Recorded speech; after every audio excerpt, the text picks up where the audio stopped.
ഷാരോൺ വധക്കേസിൽ ഗ്രീഷ്മയ്ക്ക് വധശിക്ഷയാണ് Neyyattinkara additional sessions കോടതി വിധിച്ചത്. വ്യക്തമായ ആസൂത്രണം ചെയ്ത കൊലപാതകമായിരുന്നു. സാഹചര്യ തെളിവുകളും ശാസ്ത്രീയ തെളിവുകളും നിരത്തിയായിരുന്നു പോലീസും പ്രോസിക്യൂഷനും കോടതിയിൽ പ്രതി ഗ്രീഷ്മയുടെ കുറ്റകൃത്യം തെളിയിച്ചത്. കേരള പോലീസിനെ കോടതി അഭിനന്ദിച്ചു. എന്നാൽ രാജ്യത്തെ നടുക്കിയ കൊൽക്കത്ത ആർജിക്കർ മെഡിക്കൽ കോളേജിലെ ഡോക്ടറുടെ ബലാത്സംഗ കൊലയിൽ പ്രതിക്ക് ജീവപര്യന്തമാണ് അവിടെ കോടതി വിധിച്ചത്. അന്വേഷിച്ചതാകട്ടെ രാജ്യത്തെ ഏറ്റവും വലിയ അന്വേഷണ ഏജൻസിയായ CBI. മമതാ സർക്കാരും നിശിതമായി വിമർശിക്കപ്പെടുന്നുണ്ട്. ഷാരോൺ കേസിലെ വിധി ഒരു പാഠമാണ്. ഇന്ന് ഈ ചർച്ചയിൽ പങ്കെടുക്കുന്നത്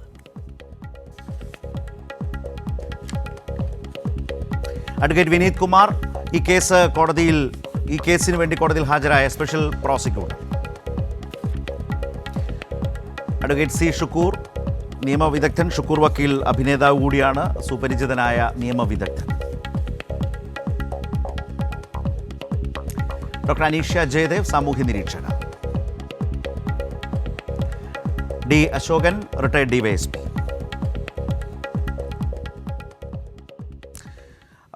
special prosecutor advocate Vineeth Kumar ഈ ചർച്ചയിലേക്ക് അല്പസമയത്തിനകം എത്തും. നമുക്ക് മറ്റുള്ളവരിൽ നിന്ന് ഈ ചർച്ച ആരംഭിക്കാം എന്ന് വിചാരിക്കുകയാണ്. ആദ്യം ഷുക്കൂർ വക്കീലിലേക്ക്. വക്കീൽ, ഇന്നിപ്പോൾ ഈ കേസിൻ്റെ വിധി വന്ന ആ ഒരു നേരം കോടതിയിലായിരുന്നോ കണ്ടിരുന്നോ എന്ന് എനിക്കറിയില്ല. പക്ഷേ അത് വളരെ വിശദമായി തന്നെ കേരളത്തിലെ ദൃശ്യമാധ്യമങ്ങൾക്കും ഓൺലൈൻ മാധ്യമങ്ങൾക്കുമൊക്കെ റിപ്പോർട്ട് ചെയ്യാൻ പാകത്തിന് വളരെ വിശദമായി തന്നെയാണ് ആ വിധി പ്രസ്താവം ഇന്ന് കോടതിയിൽ സംഭവിച്ചത്. അതിൻ്റെ ഓരോരോ വിശദാംശങ്ങളും ഇങ്ങനെ വന്നുകൊണ്ടേയിരിക്കുകയായിരുന്നു. ആ തരത്തിലായിരുന്നു ഇന്ന് ആ സമയത്തെ ഒരു പൊതു സാഹചര്യം. വളരെ വിശദമായൊരു വിധി പ്രസ്താവമാണ് കോടതിയിൽ നിന്ന് ഉണ്ടാവുകയും ചെയ്തത്. അപ്പോൾ ഈ കേസ്, ഈ വിധി പൊതുവിൽ നിരീക്ഷിച്ച വക്കീലിനെ സംബന്ധിച്ച്, ഷുക്കൂർ വക്കീലിനെ സംബന്ധിച്ച് എന്താണ്? പോലീസും പ്രോസിക്യൂഷനും ഒക്കെ വലിയ നിലയിൽ വിജയിച്ചിട്ടുണ്ട്. ഈ കേസ് പൂർണ്ണമായും ആ നിലയിൽ ഒന്നാം പ്രതിയുടെ ആ കുറ്റകൃത്യത്തിലെ പങ്കാളിത്തം അല്ലെങ്കിൽ കുറ്റകൃത്യം ചെയ്തതിലെ സാഹചര്യ തെളിവുകളൊക്കെ വലിയ തോതിൽ, അതുപോലെ ശാസ്ത്രീയ തെളിവുകളുമൊക്കെ അണിനിരത്തി മുന്നോട്ട് കൊണ്ടുപോയി. അപ്പോൾ വക്കീൽ ഈ വിധിയുമായി ബന്ധപ്പെട്ട് ശ്രദ്ധിച്ച പ്രത്യേകതയാർന്ന കാര്യങ്ങൾ എന്തൊക്കെയാണ്? തീർച്ചയായും 588 പേജുള്ള വിധിന്യായമാണ്. വിധി കംപ്ലീറ്റ് വായിക്കാൻ എനിക്ക് പറ്റിയില്ല. പക്ഷേ അതിൻ്റെ ഓപ്പറേഷൻ പാർട്ട് ഞാൻ വായിച്ചിരുന്നു. അതിൽ പ്രധാനപ്പെട്ടൊരു സംഗതി, ഈ ജഡ്ജ് അതിൻ്റെ 409 പാരഗ്രാഫിൽ ഈ കേസിൽ പ്രോസിക്യൂഷൻ, നമ്മുടെ സുഹൃത്ത് വിനീത് വക്കീലും അദ്ദേഹത്തിൻ്റെ ജൂനിയേഴ്സ് എടുത്ത പങ്കെത്ര വലുതാണെന്നും, അതുപോലെ ഡിഫൻസ് ലോയേഴ്സ് ശാസ്തമംഗലം അജിത് കുമാർ അദ്ദേഹത്തിൻ്റെ ജൂനിയേഴ്സൊക്കെ എടുത്ത നിലപാടിനെക്കുറിച്ച് വളരെ വിശദമായി അദ്ദേഹം പറയുന്നുണ്ട്. പ്രത്യേകിച്ച് കോടതി പറയുന്നത്, I congratulate the investigating officers, the entire police team, doctors and scientific experts who have done a brilliant job in unearthing the truth behind a brilliant crime. This case is a golden feather on the top cap of Kerala Police, which successfully brought material digital and forensic evidence. Otherwise it would have been a case of suicide or unnatural death. Unlike in the Esther years, the special investigation team made use of scientific methods so that it could convince all that everything was transparent. വളരെ അഭിമാനത്തോടെ കേരളത്തിൽ ജീവിക്കുന്ന ഒരു സാധാരണക്കാരെന്ന നിലയിൽ വളരെ അഭിമാനത്തോടെ പറയാൻ കഴിയും, നമ്മുടെ പോലീസ് ഇന്ത്യയിലെ മറ്റേത് അന്വേഷണ ഏജൻസിയേക്കാൾ മികവിൽ ഒരു ഡയറക്റ്റ് എവിഡൻസും ഇല്ലാത്ത ഒരു കേസിൽ ശാസ്ത്രീയ തെളിവും അതുപോലെ തന്നെ ഡിജിറ്റൽ തെളിവുകൾ ഉപയോഗിച്ച് കൃത്യമായി ഒരു കുറ്റകൃത്യം എത്ര ആഴത്തിൽ സംഭവിച്ചതാണെന്ന് കോടതിക്ക് ബോധ്യപ്പെടുത്താൻ നമ്മുടെ പോലീസ് ടീമിന് കഴിഞ്ഞു. ഇത് അഭിമാനകരമായൊരു സംഗതിയാണ്. ഇവിടെ ബഹുമാനപ്പെട്ട ജഡ്ജ്, അദ്ദേഹം വളരെ സർവീസിൽ ഒരുപാട് കാലം ഇരിക്കുന്ന ആളാണ്, എഴുത്തുകാരനാണ്, സാമൂഹ്യ നിരീക്ഷകനാണ്, മികച്ച സാമൂഹ്യ ബോധമുള്ള ഒരാളും കൂടിയാണ്. ജസ്റ്റിസ് ബഹുമാനപ്പെട്ട ജഡ്ജ് ബഷീർ സാറ് വളരെ ഈ കേസിൻ്റെ ഓരോ ഭാഗം പരിശോധിച്ച് നോക്കുമ്പോഴും ഈ നമ്മൾ സാധാരണഗതിയിൽ പ്രോസിക്യൂഷൻ്റെ ഏറ്റവും പ്രധാനപ്പെട്ട ഒരു ചാലഞ്ച് എന്ന് പറയുന്നത്, ഈ ഒരു ഡയറക്റ്റ് എവിഡൻസിൽ കണ്ട സാക്ഷികളില്ലാത്ത കേസുകളിൽ ആ പ്രതിയെ ഈ കേസുമായി കുറ്റകൃത്യമായി ബന്ധിപ്പിക്കുന്ന ചെയിൻ ഓഫ് ഇൻസിഡൻറ്റ്, സംഭവങ്ങളുടെ ശൃംഖല മുറിയാതെ സൂക്ഷിക്കുക എന്നുള്ളതാണ്. ഈ കേസ് പരിശോധിച്ചപ്പോൾ ആ ശൃംഖല മുറിയാതെ ബന്ധിപ്പിക്കുന്നതിന് ഈ പോലീസ് ടീം ഉപയോഗിച്ച രീതി വളരെ അഭിനന്ദനാർഹമാണ്, പ്രത്യേകം എടുത്തു പറയേണ്ടതാണ്. ഓരോ കേസ് സംഗതികൾ പരിശോധിക്കുമ്പോഴും ആ പെൺകുട്ടിയുമായും ഈ കൊല്ലപ്പെട്ടയാൾക്കുണ്ടായ ബന്ധം എന്താണ്, ആ ബന്ധം എങ്ങനെയാണ് ഡെവലപ്പ് ചെയ്തത്, ആ പെൺകുട്ടി ഒരു പട്ടാളത്തിൽ സർവീസിലുള്ള ആളുമായിട്ട് വിവാഹം ഉറപ്പിക്കുക, ആ വിവാഹത്തിന് ശേഷം ഇവർ ആ കാര്യം ആ കുട്ടി ഈ കൊല്ലപ്പെട്ടയാളിന് മറച്ചു വെച്ച് അവരൊന്നിച്ച് പലയിടത്തും താമസിക്കുക, അങ്ങനെ അതിന് എല്ലാറ്റിനും വാട്സപ്പ് മെസ്സേജുകൾ, അതിന് താമസിച്ച രേഖകൾ, ഈ വാട്സപ്പ് ഡിലീറ്റ് ചെയ്ത വാട്സപ്പ് മെസ്സേജുകൾ വീണ്ടും കണ്ടെടുക്കുക, അതിന് ഉപയോഗിച്ച ടെലിഫോൺ ടവർ കൃത്യമായി കണ്ടുപിടിക്കുക, അതിൽ നമ്മുടെ ഓരോ സെൽഫോൺ ഉപയോഗിച്ച് അതിൻ്റെ പ്രൊവൈഡേഴ്സിനെ ഉപയോഗിച്ച് കൃത്യമായി സാക്ഷി പട്ടിക അവരെ ഉൾപ്പെടുത്തി അവരെ സാക്ഷി മൊഴി കൊണ്ട് ഒരു ലിങ്ക് പോലും മുറിയാതെ എ മുതൽ സെഡ് വരെയുള്ള മുഴുവൻ അക്ഷരങ്ങളും പരസ്പരം ബന്ധിപ്പിക്കുന്ന മുഴുവൻ ലിങ്കുകൾ ഉൾപ്പെടുത്തിക്കൊണ്ട് അത് കോടതിക്ക് മുമ്പാകെ സ്ഥാപിച്ചു എന്നതിൻ്റെ മികച്ച തെളിവാണ് ഈ കേസിൽ വധശിക്ഷ നൽകിയത്. ബഹുമാനപ്പെട്ട ജഡ്ജ് ഒരു ഘട്ടത്തിൽ പറയുന്നുണ്ട്, ഈ നേരിട്ട് തെളിവില്ലാതെ, അതായത് മറ്റ് തെളിവുകളുടെ നേരിട്ട് തെളിവില്ലാതെ മറ്റ് തെളിവുകളുടെ അടിസ്ഥാനത്തിൽ ശിക്ഷിക്കപ്പെട്ട് കുറ്റം കൃത്യം ചെയ്തു എന്ന് ബോധ്യപ്പെട്ടാൽ ആ ബോധ്യപ്പെട്ട ക്രൈം വളരെ ഗുരുതരവും വളരെ ഹീനവും സമൂഹത്തിൽ ഞെടുക്കമുണ്ടാക്കുന്നതാണെന്ന് ബോധ്യപ്പെട്ടതിൻ്റെ അടിസ്ഥാനത്തിൽ ഞാൻ ഈ ഒന്നാം പ്രതിക്ക് വധശിക്ഷ തന്നെ കൊടുക്കാതിരിക്കുന്നത് ശരിയായ കീഴ്വഴക്കമായിരിക്കില്ല, അതുകൊണ്ട് ഞാൻ വധശിക്ഷ കൊടുക്കുന്നു എന്നാണ് ബഹുമാനപ്പെട്ട ജഡ്ജി പറയുന്നത്. അപ്പം വധശിക്ഷ കൊടുക്കാൻ മാത്രം കോടതിയെ കൺവിൻസ് ചെയ്യിക്കുന്ന രീതിയിൽ തെളിവുകൾ ഹാജരാക്കാൻ പ്രോസിക്യൂഷന് കഴിഞ്ഞു എന്നത് കേരള സ്പെഷ്യൽ പ്രോസിക്യൂട്ടർ കൃത്യമായി ആ കാര്യം കോടതിയിൽ ബോധ്യപ്പെടുത്തി. അന്വേഷണം നടത്തിയ DYSPയുടെ ഹെഡ്ഷിപ്പിലുള്ള അന്വേഷണ ടീം എല്ലാ തെളിവുകളും കൃത്യമായി കണ്ടെത്തി ബഹുമാനപ്പെട്ട കോടതി മുമ്പാകെ ഒരു പഴുതുമില്ലാതെ ബോധ്യപ്പെടുത്താൻ കഴിഞ്ഞു. മാത്രമല്ല ഡിഫൻസ് ലോയറെ കുറിച്ച് പ്രത്യേകം ജഡ്ജി പറയുന്നുണ്ട്, ഏറ്റവും പ്രാഗൽഭ്യമുള്ള ക്രിമിനൽ ലോയിലെ അതോറിറ്റി എന്ന് വിശേഷിപ്പിക്കാവുന്ന ഡിഫൻസ് ലോയറാണ് ആ കോടതിയിൽ ഡിഫൻസിന് വേണ്ടി ഹാജരായത്. അപ്പോൾ അത്രയും സ്ക്രൂട്ടനൈസ് ചെയ്ത് രണ്ടു ഭാഗം കൃത്യമായ വാദങ്ങൾ നിരത്തി കോടതിക്ക് കുറ്റകൃത്യം ഈ പെൺകുട്ടി തന്നെ കൃത്യമായി ചെയ്തു. 2 പ്രാവശ്യം കൊല്ലാൻ ശ്രമിച്ച് രണ്ടാമത്തതിലാണ് ഈ അറ്റംപ്റ്റിലാണ് ഈ കൊലപാതകം നടന്നിട്ടുള്ളത്. അത്ര കൃത്യമായ ആ കുട്ടി ഗൂഗിൾ ഉപയോഗിച്ച് സെർച്ച് ചെയ്ത മുഴുവൻ ലിങ്കുകളും എന്താവശ്യത്തിനായിരുന്നു സെർച്ച് ചെയ്ത് അതൊക്കെ കൃത്യമായി കോടതിയെ ബോധ്യപ്പെടുത്താൻ കഴിഞ്ഞു എന്നതുകൊണ്ട് തന്നെയാണ് വധശിക്ഷ നൽകാൻ കോടതി തയ്യാറായത്. അത് വളരെ പ്രധാനപ്പെട്ടതായി എനിക്ക് തോന്നുന്നു. ഞാൻ ഷുക്കൂർ വക്കീലിലേക്ക് മടങ്ങി വരാം. ഡോക്ടർ അനീഷയിലേക്കാണ്. അനീഷ, ഇപ്പോൾ ഷുക്കൂർ വക്കീൽ പറഞ്ഞ് നിർത്തിയിടത്തു നിന്ന് തന്നെ താങ്കളിലേക്ക് വന്നാൽ, ഈ ഒരു വിധിയിലൂടെ കുറ്റവാളിയായി ഇപ്പോൾ വധശിക്ഷ വിധിക്കപ്പെട്ട ഗ്രീഷ്മയുടെ ക്രിമിനൽ മനോഭാവം എന്നുള്ളത് ആ വിധിയിലൂടെ ഒരു പൊതുസമൂഹത്തിനാകെ മുമ്പിൽ അനാവരണം ചെയ്യപ്പെട്ടോ പൊതുസമൂഹത്തിന് ബോധ്യപ്പെടുന്ന വിധത്തിലേക്ക് വളരെ സൂക്ഷ്മമായി, വളരെ സിസ്റ്റമാറ്റിക്കായി, വളരെ വ്യക്തതയോടെ ഒരു ജഡ്ജ്മെൻറ്റ് എന്ന് പറയാവുന്ന നിലയിലാണോ ഡോക്ടർ അനീഷ അതിനെ കാണുന്നത്? ഈ ഷുക്കൂർ വക്കീൽ പറഞ്ഞതിൻ്റെ ചുവട് പിടിച്ച് തന്നെ പറയുകയാണ്, ഏറ്റവും സയൻറ്റിഫിക്കായിട്ട് ഈ അന്വേഷണം നടത്തി പോലീസും പ്രോസിക്യൂഷനും കൂടി വളരെ ഗ്രീവിയസ് ആയിട്ടുള്ള, വളരെ ഹീനമായിട്ടുള്ളൊരു ക്രൈം നടത്തിയ ഒരു വ്യക്തിയെ നിയമത്തിന് മുന്നിൽ കൊണ്ടുവന്നു ഒരു പ്രത്യേക തരത്തിലെ ശിക്ഷ വിധിക്കുകയും ചെയ്തു. അപ്പോൾ തീർച്ചയായിട്ടും ഒരു കുറ്റം ചെയ്തു കഴിഞ്ഞാൽ സ്വാഭാവികമായിട്ടും അതിന് ശിക്ഷയുണ്ടാവും.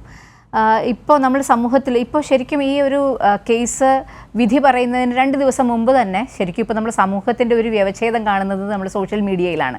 നമ്മൾ നേരിട്ട് ആരെയും കാണുന്നില്ല, സംസാരിക്കുന്നില്ല. പക്ഷേ സോഷ്യൽ മീഡിയയിൽ എല്ലാത്തരം മനുഷ്യരും ഒരു പക്ഷേ ഗ്രീഷ്മയ്ക്ക് ഇത്തരം ഒരു ശിക്ഷ ലഭിക്കും, ഏറ്റവും കഠിനമായ ശിക്ഷ തന്നെ ലഭിക്കും എന്നുള്ളതിനകത്ത് യാതൊരു സംശയമില്ലാതെ കാത്തിരുന്നതാണ്.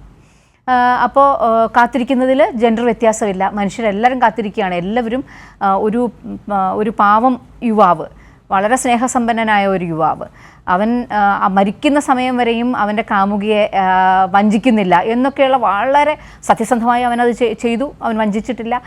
പക്ഷേ അത്തരത്തിലുള്ള ഒരു മനോഭാവത്തോടു കൂടി ഒരു ഭീകരമായിട്ടുള്ള പറഞ്ഞത് പ്രധാനമാണ്. കാരണം ആ മരണമൊഴിയിൽ 11 ദിവസമാണ് ആശുപത്രിയിൽ ജലപാനം പോലുമില്ലാതെ തുള്ളി വെള്ളം ഇറക്കാൻ കഴിയാതെ ഷാരോൺ ആശുപത്രിയിൽ കിടന്നത്. ഏറ്റവും ഒടുവിൽ ആന്തരിക അവയവങ്ങളൊക്കെ അഴുകിയ നിലയിൽ പോലുമായിരുന്നു.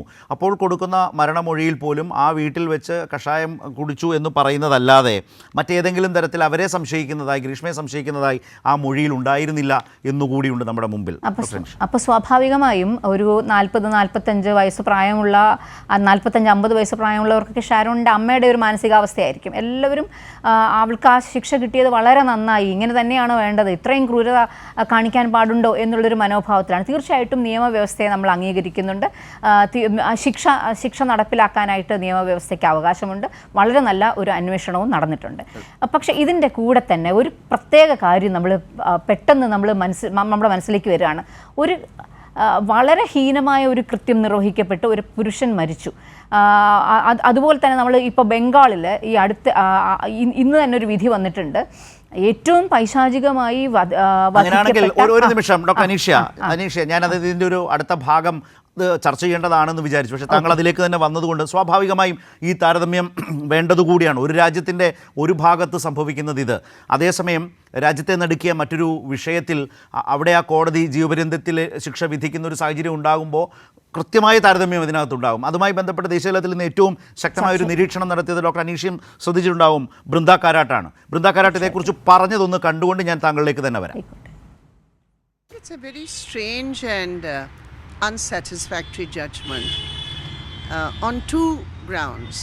The first is the case was handed over to the CBI precisely because the investigation of the state government was deeply flawed based on the destruction of evidence. In Kerala, at this very time, a young woman has been sentenced to death by a Kerala court because she is found guilty of poisoning her boyfriend. So in one part of the country, a woman is sentenced to death for poisoning. That is considered the rarest of the rare. And here in Kolkata, where a girl was raped and murdered, the court does not consider this the rarest of the rare. So what are we doing? Doctor Aneesha, ഇത് ഈ രൂപത്തിൽ വളരെ ശക്തമായൊരു താരതമ്യം ഉണ്ടാവുക സ്വാഭാവികമല്ലേ?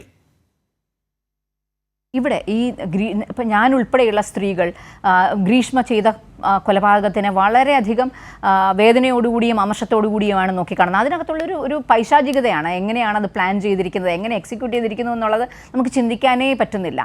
ഇനി നമ്മൾ പതുക്കെ ഈ ഒരു വിധിയുടെ യാഥാർത്ഥ്യത്തിലേക്ക് തിരിച്ചു വന്നു കഴിഞ്ഞാൽ നമ്മൾ ചിന്തിക്കേണ്ട ഒരു കാര്യം, ഇവിടെ ഇത്തരത്തിലുള്ള ഒരു റെയറസ്റ്റ് ഓഫ് ദ റെയർ എന്നൊരു അസസ്മെൻറ്റ് വരാൻ കാരണം ഇത് ഒരു സ്ത്രീ ചെയ്തതായതുകൊണ്ടാണോ?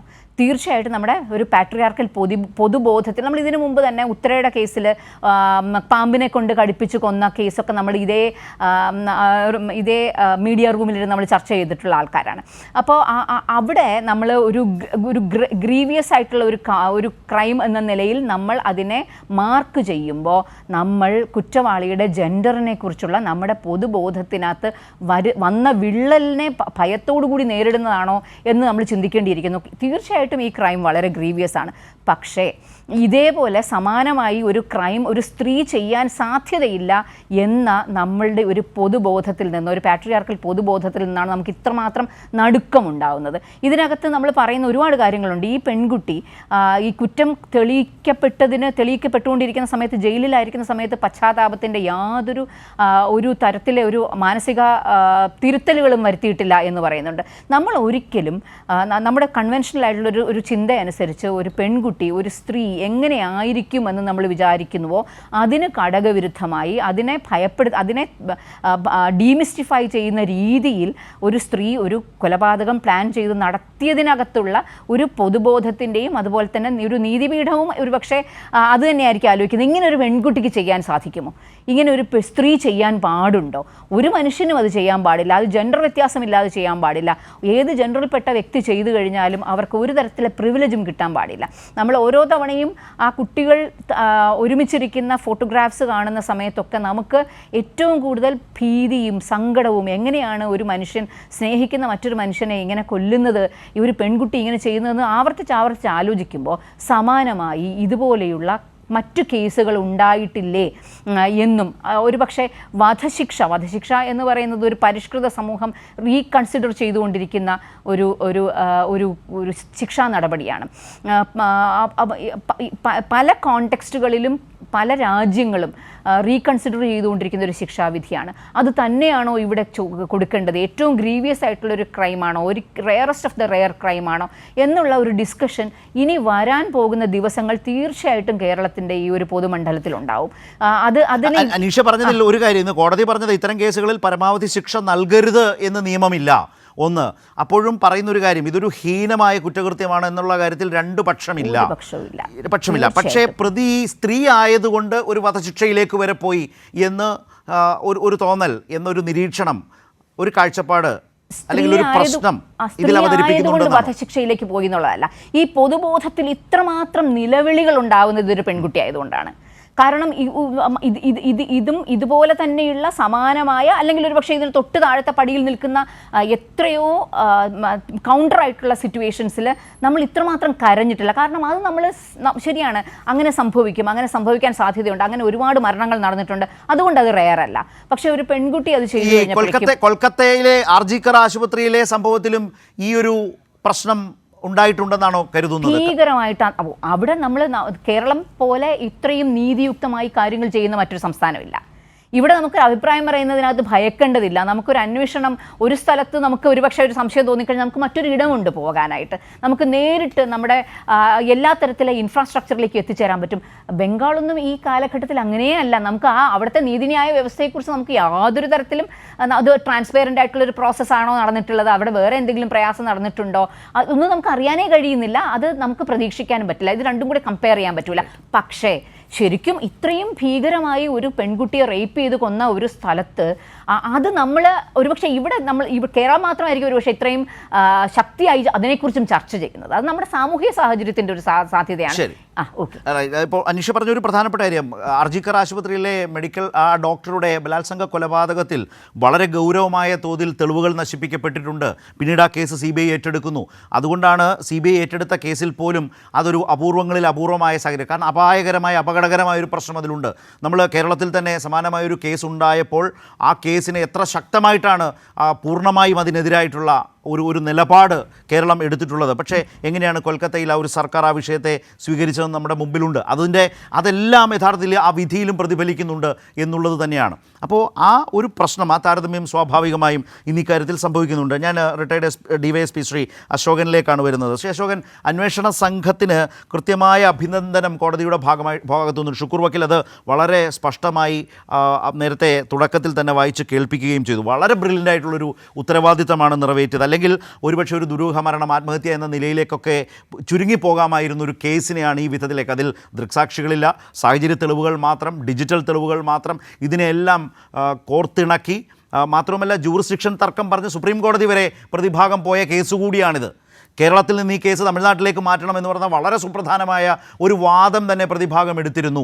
അത് സുപ്രീം കോടതി വരെ പോയി. അതടക്കം കണ്ടുകൊണ്ട് അന്വേഷണ സംഘത്തിനും പിന്നാലെ പ്രോസിക്യൂഷനും ഒക്കെ പോകാൻ കഴിഞ്ഞിട്ടുണ്ട്. അപ്പോൾ ഇതിലെ ഒരു മുൻ ഉദ്യോഗസ്ഥൻ എന്ന നിലയിൽ ഏത് നിലയിലാണ് അന്വേഷണ സംഘത്തിൻ്റെ ഈ കേസുമായി ബന്ധപ്പെട്ട അവരുടെ പ്രവർത്തനങ്ങളിലെ പ്രത്യേകതകളെ ഏത് പോയിൻ്റ് ചൂണ്ടിക്കാട്ടിയാവും താങ്കൾ സംസാരിക്കുക? അതാണ് വളരെ ബ്രില്യൻ്റായി അവരതിൽ ചെയ്തു വെച്ചത് എന്നൊരു പക്ഷേ സാധാരണക്കാർക്ക് കുറേ കൂടി മനസ്സിലാകുന്ന വിധത്തിൽ ആ ടീമിൻ്റെ വർക്കിൽ താങ്കൾ ശ്രദ്ധിച്ചൊരു പോയിൻ്റ് പ്രത്യേകം എടുത്തു പറയാനുണ്ടോ? ആദ്യമേ ശരത്ചന്ദ്രൻ പറഞ്ഞതും വൃന്ദാക്കാരട്ട് പറഞ്ഞതും ഒരു കാര്യം, ഒരു ഇന്ത്യയിലെ 2 സംസ്ഥാനങ്ങളിലെ 2 കോർണറിൽ നിന്നുണ്ടായ 2 കേസാണ്. ആ കൽക്കട്ട കോടതി പറയുന്നത് ഇത് അപൂർവങ്ങളിൽ അപൂർവമല്ല. അതേസമയം കേരളത്തിലെ കോടതി പറഞ്ഞ് ഇത് അപൂർവങ്ങളിൽ അപൂർവമാണെന്ന്. ഇതാണ് 2 ഇതിനകത്തുള്ള കോടതി വിധിയിൽ വന്നത്. ആദ്യത്തെ ഇതെന്ന് പറയുന്നത് ഒരു അതിക്രൂരമായ രീതിയിൽ ഒരു MBBS സ്റ്റുഡൻസ് ഒരു പെൺകുട്ടിയെ ബലാത്സംഗം ചെയ്ത് ക്രൂരമായി കൊലപ്പെടുത്തി. ഇവിടെയും അത്ര ഈ പറഞ്ഞ പോലെ വിഷം കലക്കി ഈ പറഞ്ഞ പോലെ വെറുതെ. ഇതിനകത്ത് എനിക്ക് ആദ്യം പറയാനുള്ളത്, നമ്മുടെ അഡ്വക്കേറ്റ് ഷുക്കൂർ വക്കീൽ പറഞ്ഞ പോലെ ഇതിൻ്റെ പോലീസ് ഇൻവെസ്റ്റിഗേഷനിൽ എല്ലാ പഴുതടച്ച് ചെയ്ത പോലീസ് ഇൻവെസ്റ്റിഗേഷൻ്റെ മികവും, 2 ഇതിൻ്റെ സ്പെഷ്യൽ പ്രോസിക്യൂട്ടർ എന്ന് പറഞ്ഞാൽ ഞങ്ങളൊക്കെ ട്രിവാൻഡ്രം സിറ്റിയിലൊക്കെ കൂടുതൽ ജോലി ചെയ്തതാണ്. അദ്ദേഹം മിനി സാർ എന്ന് പറയുന്നത് ഞങ്ങളൊരു ഉപദേശകനും കൂടെയാണ് സ്പെഷ്യൽ പ്രോസിക്യൂട്ടർ. അദ്ദേഹം ഈ പറഞ്ഞ കണക്ക് വർക്കല സലിം മർഡർ കേസിലും മാറ്റിങ്ങൽ ഡബിൾ മർഡർ കേസ്, ഹരിഹരവർമ്മ കേസ്, അതുപോലെ ഈ കേസുകളെല്ലാം സ്പെഷ്യൽ പ്രോസിക്യൂട്ടർ ആയിരുന്നു. പല കേസുകളിലും നമുക്കൊരു സഹായിയായിരുന്നു. അപ്പോൾ അദ്ദേഹത്തിൻ്റെ കഴിവ് നമുക്ക് നല്ല ഉറപ്പായിരുന്നു. ഈ കേസ് എന്തായാലും ഒരു ശിക്ഷ ഉറപ്പാവും എന്നുള്ള കാര്യം ഞങ്ങൾക്ക് അന്ന് ഇതായിരുന്നു. എൻ്റെ എനിക്ക് ശേഷം വന്ന ഇൻവെസ്റ്റിഗേറ്റിംഗ് ഓഫീസറാണ് ജോൺസണും അതുപോലെ പിന്നെ ഇവിടെ അഡീഷണൽ SP ആയിരുന്ന സുൽഫിക്കറും അതിന് നേതൃത്വം നൽകിയ ശില്പ മാഡം, പിന്നെ രാസിത്ത് എൻ്റെ SI ആയിരുന്നു. അവരൊക്കെ ഇതിനകത്ത് കാണിച്ചൊരു ഇൻട്രസ്റ്റ്. ഇതിനകത്ത് ആദ്യം പറഞ്ഞാൽ ഈ പെൺകുട്ടിക്ക് പറ്റിയ അബദ്ധം, ഈ പെൺകുട്ടി ഇത് കൊടുത്തു, ഇവർ ആശുപത്രിയിലായി. ഈ യഥാർത്ഥത്തിൽ കിട്ടിയ ഫസ്റ്റ് എവിഡൻസ് എന്ന് പറയുന്നത് ഈ പറഞ്ഞ ഈ ഷാരോണിൻ്റെ ഒരു കൂട്ടുകാരൻ കൊടുക്കുകയാണ്. കൂട്ടുകാരനാണ് ഇതിൽ നിന്ന് പിടിച്ചോണ്ട് അവരിന്ന് പിന്നെ മോട്ടോർ സൈക്കിളിൽ കൊണ്ടുവരുന്നത്. ആ സ്കൂട്ടറിൽ വെച്ച് ഛർദ്ദിക്കുന്നു, മോട്ടോർ സൈക്കിളിൽ വെച്ച് ഛർദ്ദിക്കുന്നു, പച്ചവെള്ളത്തിൽ. ആ ഒറ്റൊരു മൊഴിയിൽ പിടിച്ചാണ് ഇൻവെസ്റ്റിഗേഷനും പ്രോസിക്യൂഷനും ഇതിലേക്ക് വന്നത്. 2, ഈ 11 ദിവസം കഴിഞ്ഞിട്ടാണ് മരിക്കുന്നത്. ഒരല്പമെങ്കിലും ഈ പെൺകുട്ടിക്ക്, ഈ ഗ്രീഷ്മ എന്ന് പറഞ്ഞ പെൺകുട്ടിക്ക് ആ പയ്യനോട് ഇത്രയും കാലം പ്രേമിച്ച ആ പയ്യനോട് ആത്മാർത്ഥത ഉണ്ടായിരുന്നെങ്കിൽ ഇവൻ മെഡിക്കൽ കോളേജിലെങ്കിലും അഡ്മിറ്റ് ആകുമ്പോൾ ഏതെങ്കിലും ഒരു സ്റ്റേഷനിൽ വിളിച്ചോ അല്ലെങ്കിൽ ഏതെങ്കിലും ആരുടെ പബ്ലിക്കായിട്ടോ എന്തെങ്കിലും പറഞ്ഞാൽ മതി, എൻ്റെ കയ്യിൽ നിന്ന് പറ്റിയ അബദ്ധമാണെന്ന് പറഞ്ഞിരുന്നുവെങ്കിൽ ഇൻവെസ്റ്റിഗേഷൻ ടീമും ഇത് പരിഗണിച്ചനെ, പ്രോസിക്യൂഷനും പരിഗണിച്ചനെ, കോടതിയിലെ പരിഗണനയും വന്നനെ. തീർച്ചയായും ഈ 3 പേരുടെ പരിഗണന വരികയും ഇപ്പോൾ ഈ മറ്റേ ഈ പറഞ്ഞ പോലെ പിന്നെ ക്യാപിറ്റൽ പണിഷ്മെൻറ്റിൽ നിന്നും ഈ ഗ്രീഷ്മയ്ക്ക് ഒഴിവാക്കാമായിരുന്നു. ഗ്രീഷ്മയ്ക്ക് ചിലപ്പോൾ ഒരു ജീവപര്യന്തം തടവിലേക്ക് മാറാമായിരുന്നു. കാരണം ഗ്രീഷ്മയാണ് അതിനകത്ത് പ്രധാന എവിഡൻസായി വരുന്നത്. അതായത് ഈ പറഞ്ഞ കുറ്റസമ്മത മൊഴിയെന്ന് നമ്മൾ പറയും. അത് എൻ്റെ കയ്യിലിരുന്ന് ഈ കൊടുത്ത ഇതെന്ന് പറഞ്ഞ പാരാക്കിറ്റ് എന്ന് പറയുന്ന ഒരു തരം കീടനാശിനിയാണ്.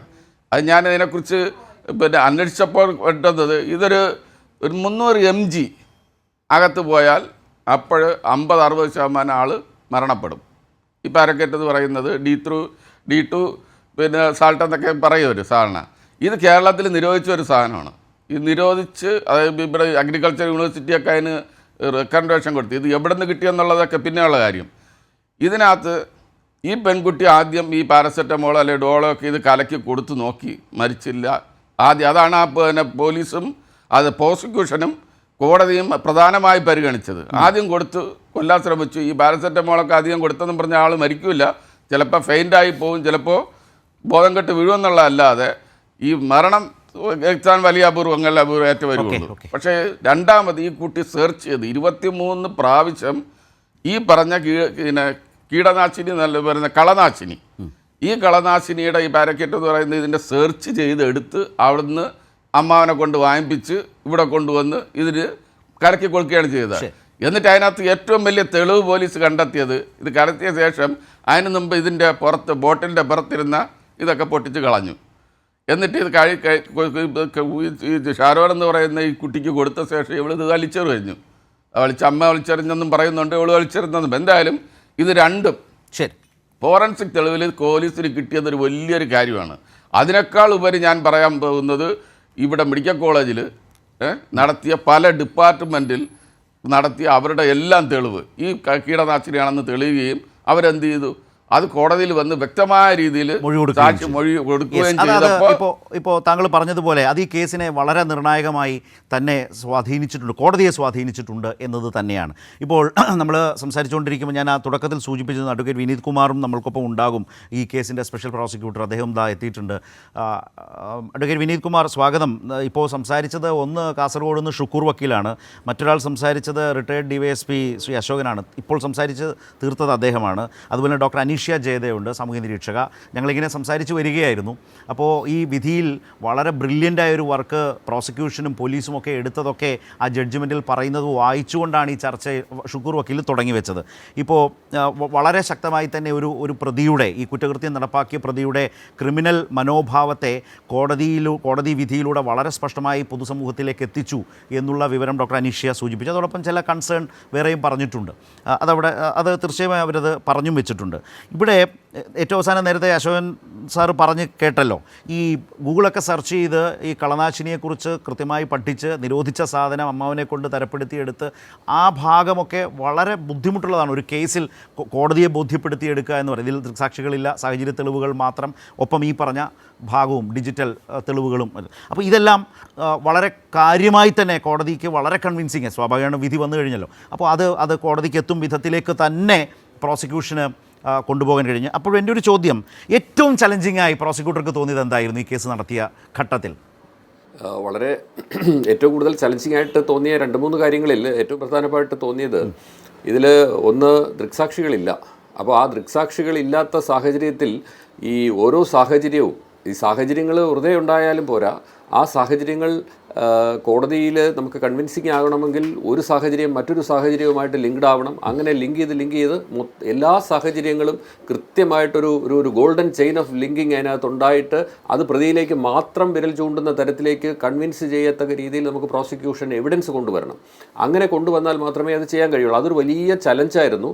അപ്പോൾ ആ ചലഞ്ച് എങ്ങനെയാണ് പോലീസ് എവിഡൻസ് കളക്ട് ചെയ്ത് തന്നതിനെ കോടതിയിൽ നമുക്ക് ഹാജരാക്കാൻ കഴിഞ്ഞതെന്നുള്ളതിലേക്ക് ഞാൻ വരാം. രണ്ടാമത്തെ ഒരു ചലഞ്ച് എന്ന് പറയുന്നത്, പ്രധാനപ്പെട്ട ഒരു ചോദ്യം, പ്രോസിക്യൂഷൻ ഉന്നയിക്കുന്ന ഒരു ചാർജ് അല്ലെങ്കിൽ പോലീസ് 90 ദിവസത്തിനകത്ത് അന്വേഷണം പൂർത്തിയാക്കി നൽകിയ അന്തിമ റിപ്പോർട്ട്, ആ അന്തിമ റിപ്പോർട്ടിൽ പാരക്വിറ്റ് എന്ന ഒരു കളനാശിനി കലർത്തി കൊടുത്ത ഒരു കഷായത്തിൽ കൊടുത്ത ഒരു കഷായം കുടിച്ചിട്ടാണ് ഈ തരത്തിൽ കൊലപാതകം ചെയ്തത് എന്ന് ചാർജിൽ, അതായത് അന്തിമ റിപ്പോർട്ടിൽ വ്യക്തമായിട്ട് പറയുന്നു. അപ്പോൾ ഇതിനകത്തൊരു ചോദ്യം വളരെ വിമർശനാത്മകമായിട്ട് നമ്മുടെ അഡ്വക്കേറ്റ്സ്, അഭിഭാഷകരുടെ ഇടയിൽ തന്നെ എന്നോടൊരു ചോദിച്ച ചോദ്യമായിരുന്നു, നിങ്ങളിത് എങ്ങനെ കോടതി പ്രൂവ് ചെയ്യും?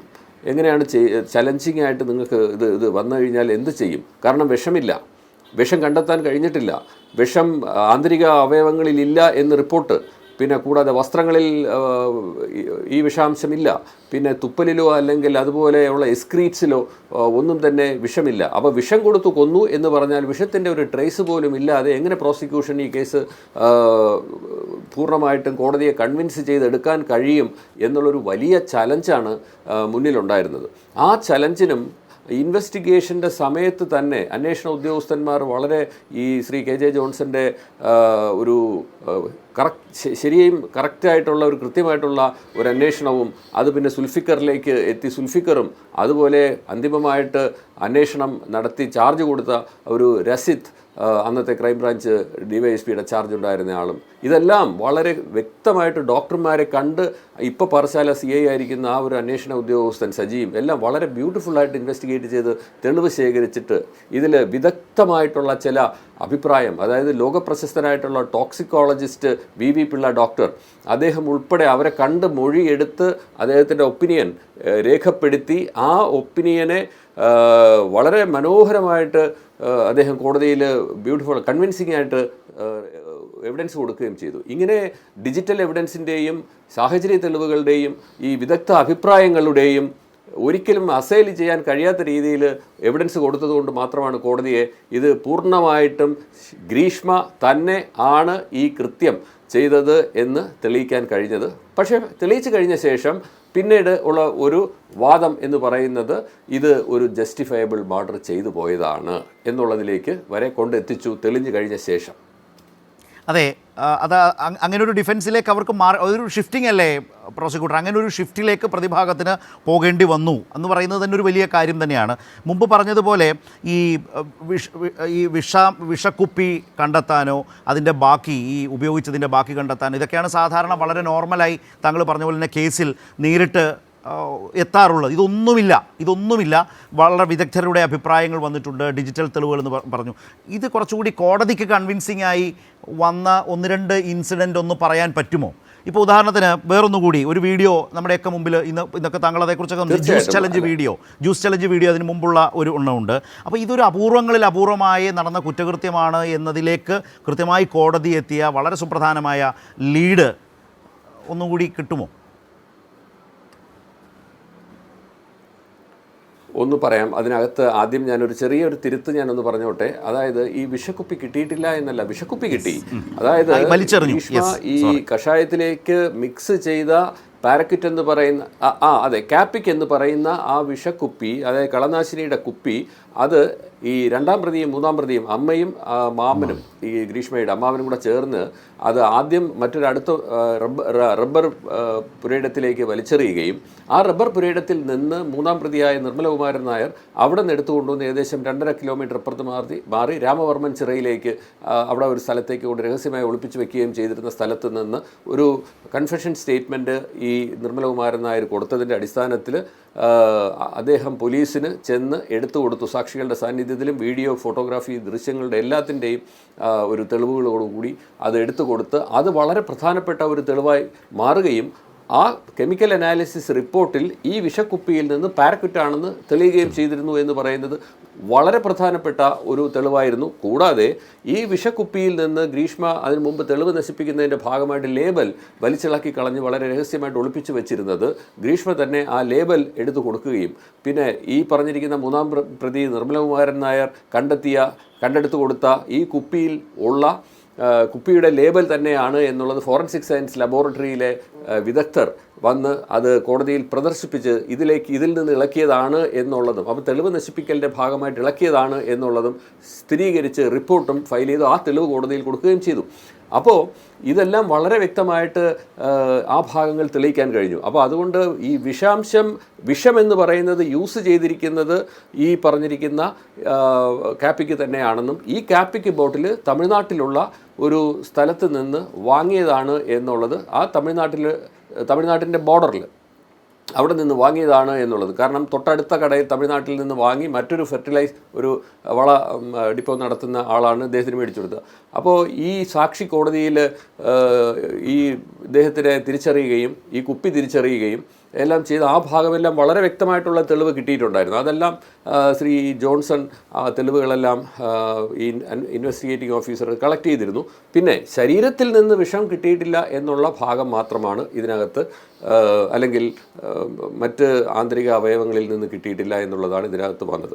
മറ്റ് തെളിവുകളെല്ലാം ഡിജിറ്റലായിട്ടുള്ള തെളിവുകളും ബാക്കിയെല്ലാം കൺവിൻസിംഗ് ആയിട്ടുള്ള വളരെ ഗംഭീരമായിട്ടുള്ള ഒരു അന്വേഷണത്തിൽ നമുക്ക് അത് തെളിയിക്കാൻ കഴിഞ്ഞു. ഇപ്പോൾ ഈ ദൃശ്യങ്ങളിൽ കാണുന്ന ഈ ജ്യൂസ് ചലഞ്ച് എങ്ങനെയാണ് കോടതി മുഖവിലേക്ക് എടുത്തത്? എങ്ങനെയാണ് പ്രോസിക്യൂഷൻ അത് ഈ കേസിലേക്ക് കൊണ്ടുവന്നത്? അത് വളരെ പ്രധാനപ്പെട്ട ഒരു കാര്യമാണ്. അതായത് ഈ കേസിൻ്റെ ഒരു സാഹചര്യത്തിൽ ഈ ഗ്രീഷ്മ 22 പ്രാവശ്യമായിട്ട് ഒരു അന്വേഷണം നടത്തി, വെബ് സെർച്ച് നടത്തി. ആ വെബ് സെർച്ചിൽ അതിരാവിലെ 22/8/2022 അതിരാവിലെ എണീറ്റ് 5 മണിക്ക് ഒരു വെബ് സെർച്ച് നടത്തിയിട്ട് പാരസിറ്റമോളിൻ്റെ വിവിധ ഭാഗങ്ങൾ, അതായത് ഇപ്പോൾ എങ്ങനെയാണ് മനുഷ്യ ശരീരത്തിൽ പ്രവർത്തിക്കുന്നത്, എത്ര കൊലപാതകങ്ങൾ ഇത് അമേരിക്കയിൽ ഈ പാരസിറ്റമോൾ കൊണ്ട് ചെയ്തിട്ടുണ്ട്, ആത്മഹത്യ ചെയ്യാൻ ഇത് എങ്ങനെയാണ് ഉപയോഗിക്കേണ്ടത് പാരസിറ്റമോൾ എന്നെല്ലാമുള്ള നിരവധി പഠനം ഇതിലൂടെ നടത്തി. ഇതെല്ലാം തന്നെ ക്ലൗഡ് ഡാറ്റയിൽ രഹസ്യമായിട്ട് തന്നെ ഗ്രീഷ്മ അറിയാതെ സ്റ്റോർ ചെയ്ത് കിടന്നതാണ്. ഗ്രീഷ്മയുടെ ഫോൺ പരിശോധിച്ച് FSL ഫോറൻസിക് സയൻസ് ലബോറട്ടറി ഉദ്യോഗസ്ഥർ അത് റിട്രീവ് ചെയ്തെടുത്ത് കോടതിയിൽ പ്രദർശിപ്പിച്ചത്. അപ്പോൾ അതിൽ ഒരു തെളിഞ്ഞു വന്നൊരു കാര്യം എന്ന് പറയുന്നത് ഈ 22/8/2022 തന്നെ ഉച്ചയോടുകൂടി ഷാരോൺ രാജിന് ഈ 2 ജ്യൂസ് ഈ ഗ്രീഷ്മ ഇവർ 2 പേരും കൂടി മോട്ടോർ ബൈക്കിൽ പോയിട്ട് ഒരു കടയിൽ നിന്ന് 2 ജ്യൂസ്, വലിയ കുപ്പി 2 ജ്യൂസ് മേടിച്ചിട്ട് ഷാരോൺ രാജിൻ്റെ കോളേജിലേക്ക് പോയി അവിടെ ഷാരോൺ രാജ് ഓഫീസിലേക്ക് കയറുന്ന സമയം അവിടുത്തെ താഴത്തെ നിലയിലെ ബാത്റൂമിനകത്ത് ഗ്രീഷ്മ കയറി ആ ജ്യൂസിനകത്ത് നേരത്തെ കലക്കി 60ഓളം ഗുളികകൾ കലക്കി വച്ചിരുന്ന ആ ലായനി ഇതിലേക്ക് മിക്സ് ചെയ്തതിന് ശേഷം തിരിച്ചു വന്ന് കുഴിത്തറ എത്തിയിട്ട് കുഴിത്തറ പാലത്തിന് മുകളിൽ വെച്ചിട്ട് അവിടെ വെച്ച് ജ്യൂസ് ചലഞ്ച് നടത്തി. നിനക്ക് ഇത്രയും കുടിച്ച് കാണിക്കാമോ എന്ന് ചോദിച്ചുകൊണ്ട് അങ്ങനെ ജ്യൂസ് ചലഞ്ച് നടത്തുന്ന ദൃശ്യമാണ് നമുക്ക് കോടതിയിലും കോടതിയിലും നമുക്കത് പ്രദർശിപ്പിച്ച് അതിൻ്റെ തെളിവ് നമുക്ക് എടുക്കാൻ കഴിഞ്ഞത്. അപ്പോൾ അതിൽ ഷാരോൺ രാജ് വീഡിയോ എടുക്കുന്ന സമയത്ത് വീഡിയോ ഒന്നും എടുക്കണ്ട എന്ന് ഗ്രീഷ്മ പറയുന്നുണ്ട്. കാരണം അത് എടുത്താൽ അത് തെളിവായി മാറിയാലോ എന്നുള്ളൊരു ഭയം അതിനകത്ത് വ്യക്തമായിട്ട് മനസ്സിലാക്കാൻ കഴിയും. എന്നിട്ട് ഗ്രീഷ്മ കൊടുത്ത ആ വിഷ്വലായിനി ഒരു അറ്റംപ്റ്റ് ടു കമ്മിറ്റ് മർഡർ ആയിരുന്നു, അത് കൊലപാതക ശ്രമമായിരുന്നു. അത് തുപ്പിക്കളഞ്ഞത് കൊണ്ട് മാത്രം അന്ന് യഥാർത്ഥത്തിൽ ആ ഒരു എക്സിക്യൂഷൻ നടക്കാതെ പോയതാണ്. കാരണം അപ്പോൾ വീണ് മരിച്ചില്ല എങ്കിൽ പോലും അത് അവരെ ആന്തരിക അവയവത്തെ വളരെ സാരമായി ബാധിച്ച് ഒരു ഗുരുതരമായ അവസ്ഥയിലേക്ക് എത്തുകയും മരണം സംഭവിക്കാമായിരുന്ന ഒരു തരത്തിലായിരുന്നു. ഇത് 1-2 തവണ റിപ്പീറ്റ് ആക്കിയാൽ പോലും അത് ചെയ്യുമായിരുന്നു. അതാണ് ആ ജ്യൂസ് ചലഞ്ചിൻ്റെ ഒരു സാഹചര്യം, സ്ലോ പോയിസണിങ്. അങ്ങനെയായിരുന്നു നോക്കി. പിന്നീട് അത് നടക്കാതെ വന്നത് കൊണ്ടാണ് പാരക്യൂറ്റിലേക്ക് മാറിയതും പാരക്യൂറ്റ് സക്സസ്ഫുള്ളായിട്ട് എക്സിക്യൂട്ട് ചെയ്തു. വളരെ ബ്രൂട്ടലായിട്ട് നടത്തിയ ഒരു മർഡർ ആയിരുന്നു ഈ ഷാരോൺ രാജിനെ കൊലപ്പെടുത്തിയത്.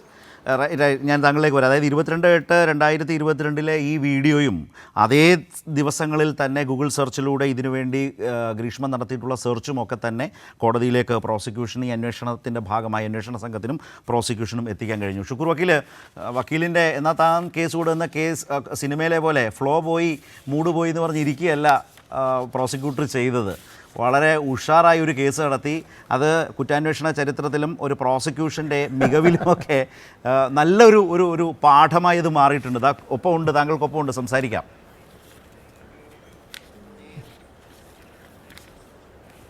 വക്കീലെ, അഭിനന്ദനങ്ങൾ.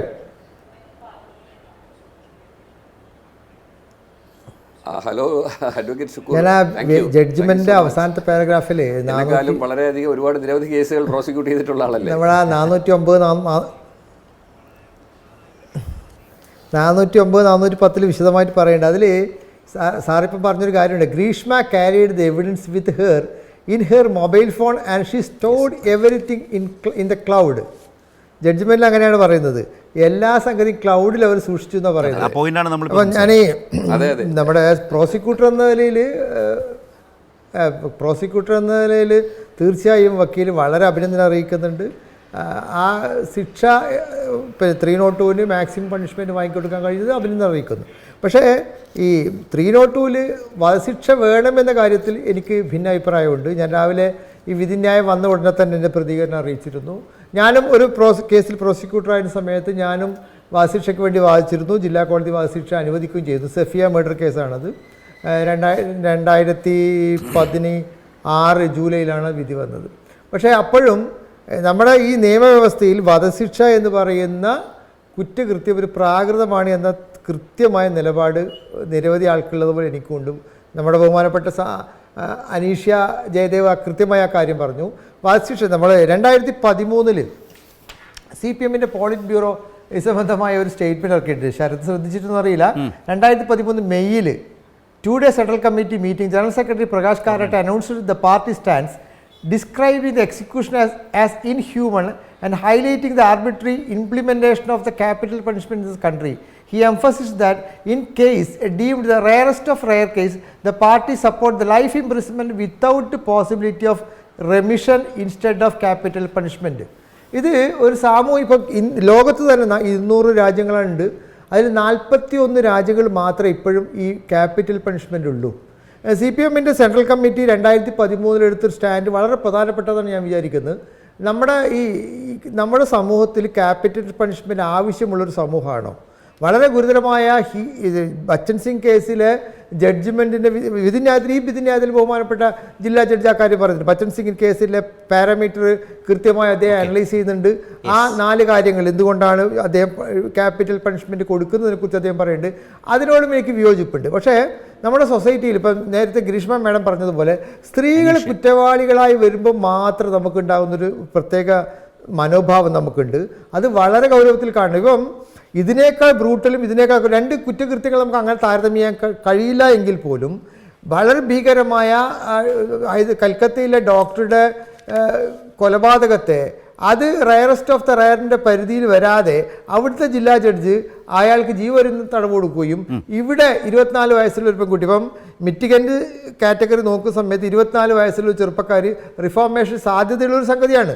നമ്മളിപ്പോൾ പൂർണ്ണമായും തള്ളിക്കളയാൻ കഴിയില്ല. ഏതായാലും CRPC 366 പ്രകാരം ഈ ജഡ്ജിമെൻറ്റ് ഹൈക്കോടതിയിലേക്ക് പോകും. ഹൈക്കോടതിയിലെ 2 ജഡ്ജിമാർ വിധിന്യായം വിശദമായി പരിശോധിക്കും. അതിനുശേഷം അവരുടെ 2 പേരുടെ ഒപ്പുണ്ടെങ്കിൽ മാത്രമേ വിധിന്യായം നടപ്പാവൂ. എങ്കിലും വധശിക്ഷ എന്ന് പറയുന്ന ഏറ്റവും പ്രാകൃതമായ, തീർച്ചയായും ശിക്ഷ എന്ന് പറയുന്നത് പ്രതികാരമല്ല, ഒരു റൂൾ ഓഫ് ലോ, നിയമവാഴ്ച നിലനിൽക്കുന്ന ഒരു സൊസൈറ്റിയിലെ കുറ്റകൃത്യങ്ങൾ കുറക്കാനുള്ള വഴിയാണ്.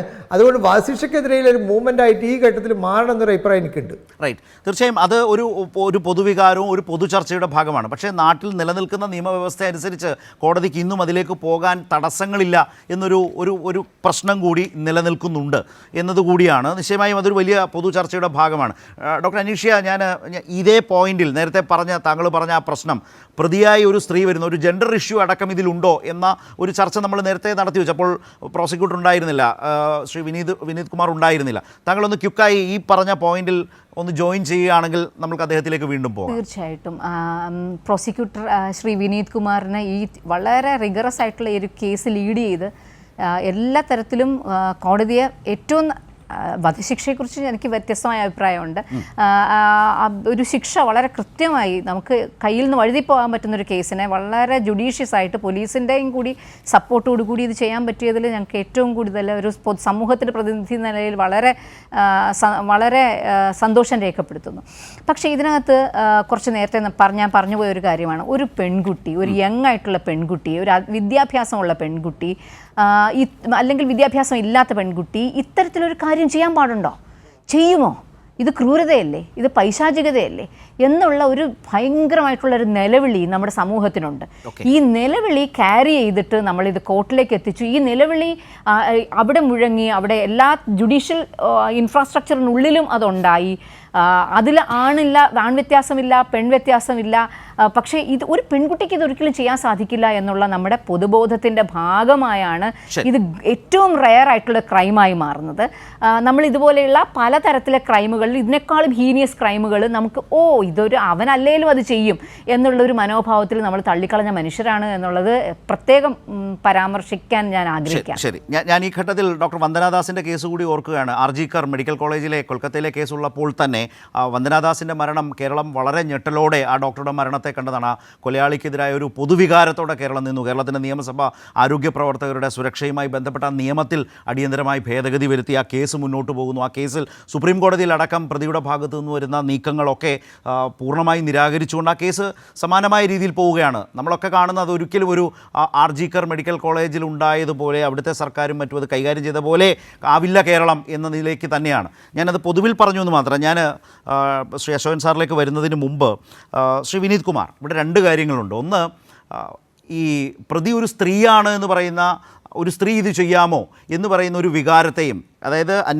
മികവാർന്ന അന്വേഷണം, അതിലൂടെ കിട്ടിയ ഓരോ കാര്യത്തെയും കോടതിയിൽ എത്തിക്കുമ്പോൾ തന്നെ പ്രോസിക്യൂട്ടർ ബ്രില്യൻ്റായി ഈ ഒരു പൊതുബോധത്തെയും ഒരു വികാരത്തെയും ഈ കേസിനോടൊപ്പം സപ്ലിമെൻറ്റ് ചെയ്തോ, അത് വലിയ നിലയ്ക്ക് സ്വാധീനിക്കപ്പെട്ടിട്ടുണ്ടോ എന്ന ഒരു ചോദ്യം നിയമത്തിന് പുറത്തുള്ള ഒരു ചോദ്യം, ഒരു പൊതുചിന്തയിൽ നിന്നുള്ള ചോദ്യമാണ്. രണ്ടാമത്തെ കാര്യം, ഷുക്കൂർ വക്കീൽ പറഞ്ഞതുപോലെ ഈ ഒരു ചർച്ചയും ഈ ഒരു പ്രശ്നവും ഉണ്ട്. അതായത് ഒരു ശിക്ഷ അല്ലെങ്കിൽ ഒരു വിധി എന്നത് അതൊരു പ്രതികാര ബുദ്ധിയോടെ സംഭവിക്കേണ്ടതാണോ? വധശിക്ഷയുമായി ബന്ധപ്പെട്ട താങ്കൾ തന്നെ നേരത്തെ വധശിക്ഷ വാങ്ങിച്ചു കൊടുത്ത കേസുകൾ ഇതേ തിരുവനന്തപുരത്തുണ്ട്. നേരത്തെ ശ്രീ അശോകൻ അത് പറയുകയും ചെയ്തു. അപ്പോൾ ശിക്ഷ എന്നുള്ളതൊരു പ്രതികാര ബുദ്ധിയോടെ സംഭവിക്കേണ്ടതാണോ എന്നൊരു പ്രശ്നം കൂടി അതിനകത്തില്ലേ ഇവിടെ ചർച്ചയിൽ ഉയർന്നു വന്ന ഈ കാര്യങ്ങളെക്കുറിച്ച്. മാത്രമല്ല, ഇന്ന് താങ്കൾ തന്നെ പങ്കെടുത്ത ഒരു ചർച്ചയിൽ അല്പം മുമ്പ് എന്നോടൊരാൾ പറഞ്ഞു, ഒരു മുൻ ന്യായാധിപൻ വധശിക്ഷയ്ക്കെതിരെ വല്ലാതെ സംസാരിക്കുന്നത് കണ്ടു. ഒരുപാട് കേസുകൾ ആ നിലയിൽ വിധിച്ചിട്ടുള്ള ആളുമാണെന്നാണ് ഞാൻ മനസ്സിലാക്കുന്നത്. ശ്രീ വിനീത് കുമാർ.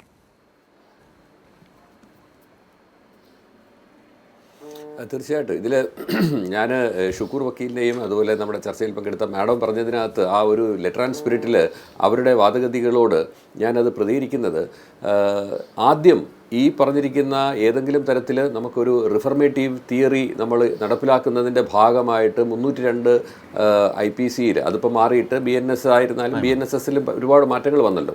അപ്പോൾ അതിലേക്ക് പുതിയ നിയമം അനുസരിച്ചാണെങ്കിൽ പോലും ഈ ഒരു വധശിക്ഷ ഇതിൽ നിന്ന് ഒഴിവാക്കേണ്ടതാണ് എന്ന് നമ്മൾ ഒരു വലിയ ഒരു ചർച്ചയിലൂടെയോ അല്ലെങ്കിൽ പാർലമെൻറ്റിൽ അത് നിയമം മാറ്റിയെടുക്കണമെന്ന് പറയാൻ വേണ്ടിയിട്ട് ഒരു വലിയൊരു ഗ്രൂപ്പ് ഫോം ചെയ്ത് വലിയ ഒരു അഭിപ്രായം നമുക്ക് സമന്വയിപ്പിക്കേണ്ട ഭാഗമായിട്ട് നിൽക്കുകയാണെങ്കിൽ ഞാൻ ഷുക്കൂർ വക്കീലിനോടൊപ്പം തോളോട് തോൾ ചേർന്ന് നിന്ന് അതിനെ നയിക്കും എന്നുള്ളതിനകത്ത് യാതൊരു സംശയവുമില്ല. വ്യക്തിപരമായി ഞാൻ വധശിക്ഷയ്ക്കെതിരാണ്. വ്യക്തിപരമായി ഇപ്പോഴും ഞാൻ പറയുന്നു, ഞാൻ എൻ്റെ കർത്തവ്യം ചെയ്യുന്ന സമയത്ത് ജൂലൈ മാസം 1-ാം തീയതി ഈ 2024 ഇന്ത്യൻ പീനൽ കോഡ് മാറിയിട്ട് നമുക്ക് ഭാരതീയ ന്യായ സംഹിത വന്നു. അതുപോലെ പിന്നെ വീണ്ടും BNSS വന്നു. അതിനോടൊപ്പം തന്നെ ഒരുമിച്ച് വന്നു. അതിലും ഈ മാറ്റം ഒന്നും കണ്ടില്ല. അതിലും വധശിക്ഷ വീണ്ടും തുടരുകയാണ്. പിന്നെ ഇനി കൂടാതെ അതിനകത്ത് കൂടുതൽ സ്ട്രിഞ്ചൻ്റ് ആയിട്ടുള്ള പണിഷ്മെൻറ്റുകൾ ആഡ് ചെയ്യപ്പെടുകയാണ് ചെയ്തത്. അപ്പോൾ നമ്മുടെ രാജ്യം എന്ന് പറയുന്നത് തീർച്ചയായിട്ടും ഒരു നിയമം 302 ഇപ്പം പഴയ ഇന്ത്യൻ പീനൽ കോഡ് അനുസരിച്ചാണ് ഇതിൻ്റെ വിസ്താരം നടന്നതും ശിക്ഷ വിധിക്കപ്പെട്ടതും. അപ്പോൾ അതിൻ്റെ പറഞ്ഞിരിക്കുന്ന 302-ാം വകുപ്പ് പ്രകാരം വധശിക്ഷ റെയറസ്റ്റ് ഓഫ് ദ റെയർ കേസിൽ കൊടുക്കാമെന്നുള്ള ഒരു നിയമം ഇരിക്കുമ്പോൾ അത് ആ ന്യായാധിപൻ തീർച്ചയായിട്ടും ഈ കേസിൻ്റെ ഗൗരവതരമായിട്ടുള്ള ഭാഗങ്ങൾ മനസ്സിലാക്കിയതിന് ശേഷം ഇത് rarest of the rare case കാറ്റഗറിയിൽ ഗണത്തിൽ വരുന്നതാണെന്ന് കണ്ടു കഴിഞ്ഞാൽ തീർച്ചയായിട്ടും അതിൻ്റെ നേരത്തെ നമ്മളിവിടെ ഷുക്കൂർ വക്കീൽ സൂചിപ്പിച്ചതുപോലെ അതിൻ്റെ ഒരു അഗ്രവേറ്റിംഗ് സർക്കംസ്റ്റാൻസസും മിറ്റിഗേറ്റിംഗ് സർക്കംസ്റ്റാൻസസും തമ്മിൽ ഒരു താരതമ്യ പഠനം നടത്തി ഒരു ബാലൻസ് സ്ട്രൈക്ക് ചെയ്യുമ്പോൾ അത് ഒരു അഗ്രവേറ്റിംഗ് സർക്കംസ്റ്റാൻസസ് തീർച്ചയായിട്ടും ഒരു എഡ്ജ് ഓവറായിട്ട് നിൽക്കുകയാണ് എന്നുണ്ടെങ്കിൽ അത് വലിയൊരു സന്ദേശം നൽകുന്നതിൻ്റെ ഭാഗമായി കൂടി, കാരണം justice is not alone to be done but justice must seem to be done എന്ന ഒരു ആപ്തവാക്യം കൂടി ഉണ്ട്. അത് നമ്മുടെ അല്ലാത്തൊരു സാഹചര്യം വരികയാണെന്നുണ്ടെങ്കിൽ ജുഡീഷ്യറിക്ക് ജുഡീഷ്യറി എന്ന് പറയുമ്പം ജനത്തിന് അവസാനമായിട്ട് ഒരു നീതി കിട്ടുമെന്ന് പറയാനുള്ളൊരു ടെമ്പിൾ ഓഫ് ജസ്റ്റിസാണ് ജുഡീഷ്യറി. അവിടെ ജനങ്ങൾ ഒരുപക്ഷെ നിയമം കയ്യിലെടുക്കാതിരിക്കണമെങ്കിൽ അതിന് ആഡിക്വേറ്റ് ആയിട്ടുള്ള ഒരു പണിഷ്മെൻറ്റ് കൊടുത്തിരിക്കണം എന്നുള്ള ഒരു ബോധം കൂടെ കൊടുക്കേണ്ടി വരും. അതുകൊണ്ടാണ് ഇപ്പോഴും ഇന്ത്യൻ പീനൽ കോഡിൽ ഉണ്ടായിരുന്ന അതേ നിയമം ഇപ്പോൾ വീണ്ടും തിരിച്ചും BNSലും അത് കണ്ടിന്യൂ ചെയ്യുന്നത്. അതുകൊണ്ട് ഒരു ജുഡീഷ്യറിയുടെ ഒരു ന്യായാധിപൻ വ്യക്തമായി മനസ്സിലാക്കി ഈ ഒരു കേസ് കൊടുക്കേണ്ടതാണ്, അതായത് വധശിക്ഷ കൊടുക്കേണ്ടതാണ് എന്ന് അദ്ദേഹം കണ്ടെത്തിക്കഴിഞ്ഞാൽ നമുക്ക് തീർച്ചയായിട്ടും ജഡ്ജ്മെൻറ്റിനെ വിമർശിക്കാനുള്ള എല്ലാവിധ സ്വാതന്ത്ര്യവും നമ്മുടെ ഭരണഘടന നമുക്ക് തരുന്നുണ്ട്. അതുമുണ്ട്. അപ്പോൾ അതുപോലെ ഈ ഒരു കേസിനകത്ത് വളരെ യുക്തമായിട്ടുള്ള ഒരു വിധിയാണ് എന്ന് ഞാൻ പൂർണ്ണമായും വിശ്വസിക്കുന്നു. ഇപ്പോൾ ഈ ചർച്ചയിൽ തന്നെ നിങ്ങൾ രണ്ടുപേരും ക്രിമിനൽ അഭിഭാഷകർ എന്ന നിലയിൽ ഡെത്ത് പണിഷ്മെൻറ്റ് വാങ്ങിക്കൊടുത്ത അഭിഭാഷകരാണ്. പക്ഷേ നിങ്ങൾ രണ്ടുപേരും വ്യക്തിപരമായി അതിനോട് യോജിക്കുന്നില്ല എന്ന് പറയുന്ന ഒരു വ്യക്തിപരമായ അഭിപ്രായവും പ്രൊഫഷണലായി എടുക്കേണ്ടി വരുന്ന സമീപനവും തമ്മിലൊരു ഒരു ഭിന്ന നിലപാടിൻ്റെ പ്രശ്നം ഇക്കാര്യത്തിലുണ്ട്. അതൊരു വിരോധാഭാസം തന്നെയാണ്. പക്ഷേ പറഞ്ഞിട്ട് കാര്യമില്ല. അത് ഒന്ന് പ്രൊഫഷനിലൂടെ കക്ഷിക്ക് വേണ്ടി ഒരു കേസ് നടത്തുമ്പോൾ എടുക്കേണ്ടി വരുന്നൊരു പരമാവധി നിലപാട് എന്നുള്ള കാര്യമുണ്ട് ഇക്കാര്യത്തിൽ. പക്ഷേ അപ്പോഴും ഡോക്ടർ അനീഷി പറഞ്ഞ ആ പോയിൻ്റ് ഈ കേസിലേക്ക് താങ്കൾ സപ്ലിമെൻറ്റ് ചെയ്തോ എന്നാണ് ഞാൻ അതിൽ നിന്ന് എൻ്റെതായ ചോദ്യം. അതായത് പ്രതി ഒരു സ്ത്രീയാണ്, ഒരു സ്ത്രീ ഇങ്ങനെ ചെയ്യാമോ എന്ന് പറയുന്ന ഒരു പൊതുബോധത്തെ വളരെ സമർത്ഥമായി തന്നെയും ഒരു പ്രോസിക്യൂഷനോ കോടതിയിൽ അവതരിപ്പിക്കപ്പെട്ടിട്ടുണ്ടോ?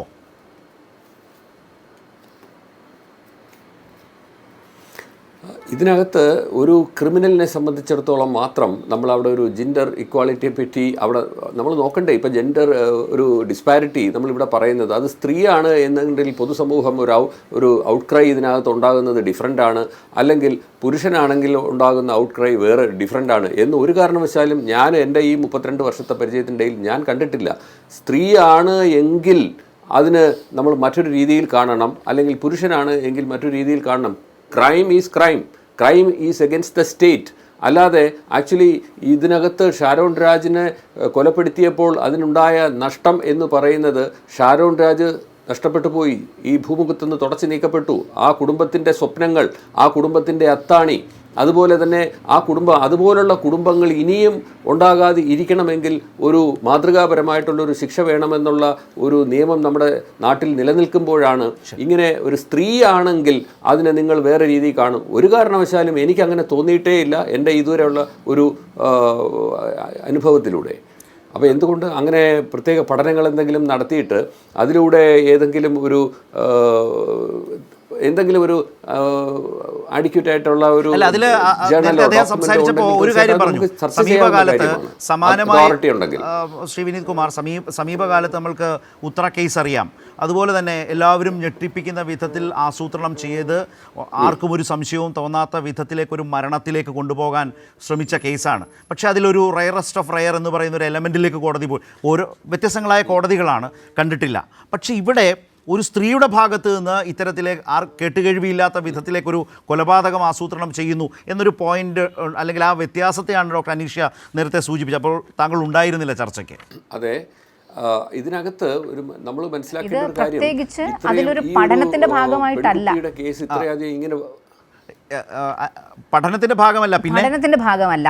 പക്ഷെ നമ്മളിപ്പോൾ ഇവോൾവ് ചെയ്ത് വരുന്ന ഒരു പൊതുബോധത്തിനകത്ത് നിന്ന് ഇപ്പോൾ ഈ വളരെ ചുരുക്കി ഇപ്പോൾ നമ്മൾ ഒരിക്കലും ഒരു സ്ത്രീ ഇത്തരത്തിൽ ഹീനമായ ഒരു ക്രൈം ചെയ്യില്ല എന്ന് ഉറച്ചു വിശ്വസിക്കുന്ന വളരെ പഴയ തരത്തിൽ ചിന്തിക്കുന്ന ഒരു സമൂഹമാണ് ഇപ്പോൾ. ശരിക്കും എല്ലാവരും വളരെ സാറ്റിസ്ഫൈഡ് ആണ്. പക്ഷേ ഡോക്ടർ അനീഷ്യ, പോലീസ് അന്വേഷണ സംഘത്തിന്റെ മുമ്പിലാകട്ടെ പ്രോസിക്യൂട്ടറുടെ മുമ്പിലാകട്ടെ ക്രൈം ഈസ് ക്രൈം, അതിലൊരു ജെൻഡർ ഇക്വാലിറ്റിയുടെയോ ജെൻഡർ ഇഷ്യൂ ജെൻഡർ ബേസ്ഡ് ആയിട്ടോ നോക്കുന്ന ഒരു സാഹചര്യം അവരുടെ മുമ്പിൽ അത് ശ്രീ വിനീത് കുമാർ അത് പറഞ്ഞു കഴിഞ്ഞു. ഇത് അദ്ദേഹത്തിന്റെ ഭാഗം അത് വളരെ കൺവിൻസിംഗ് ആണ്.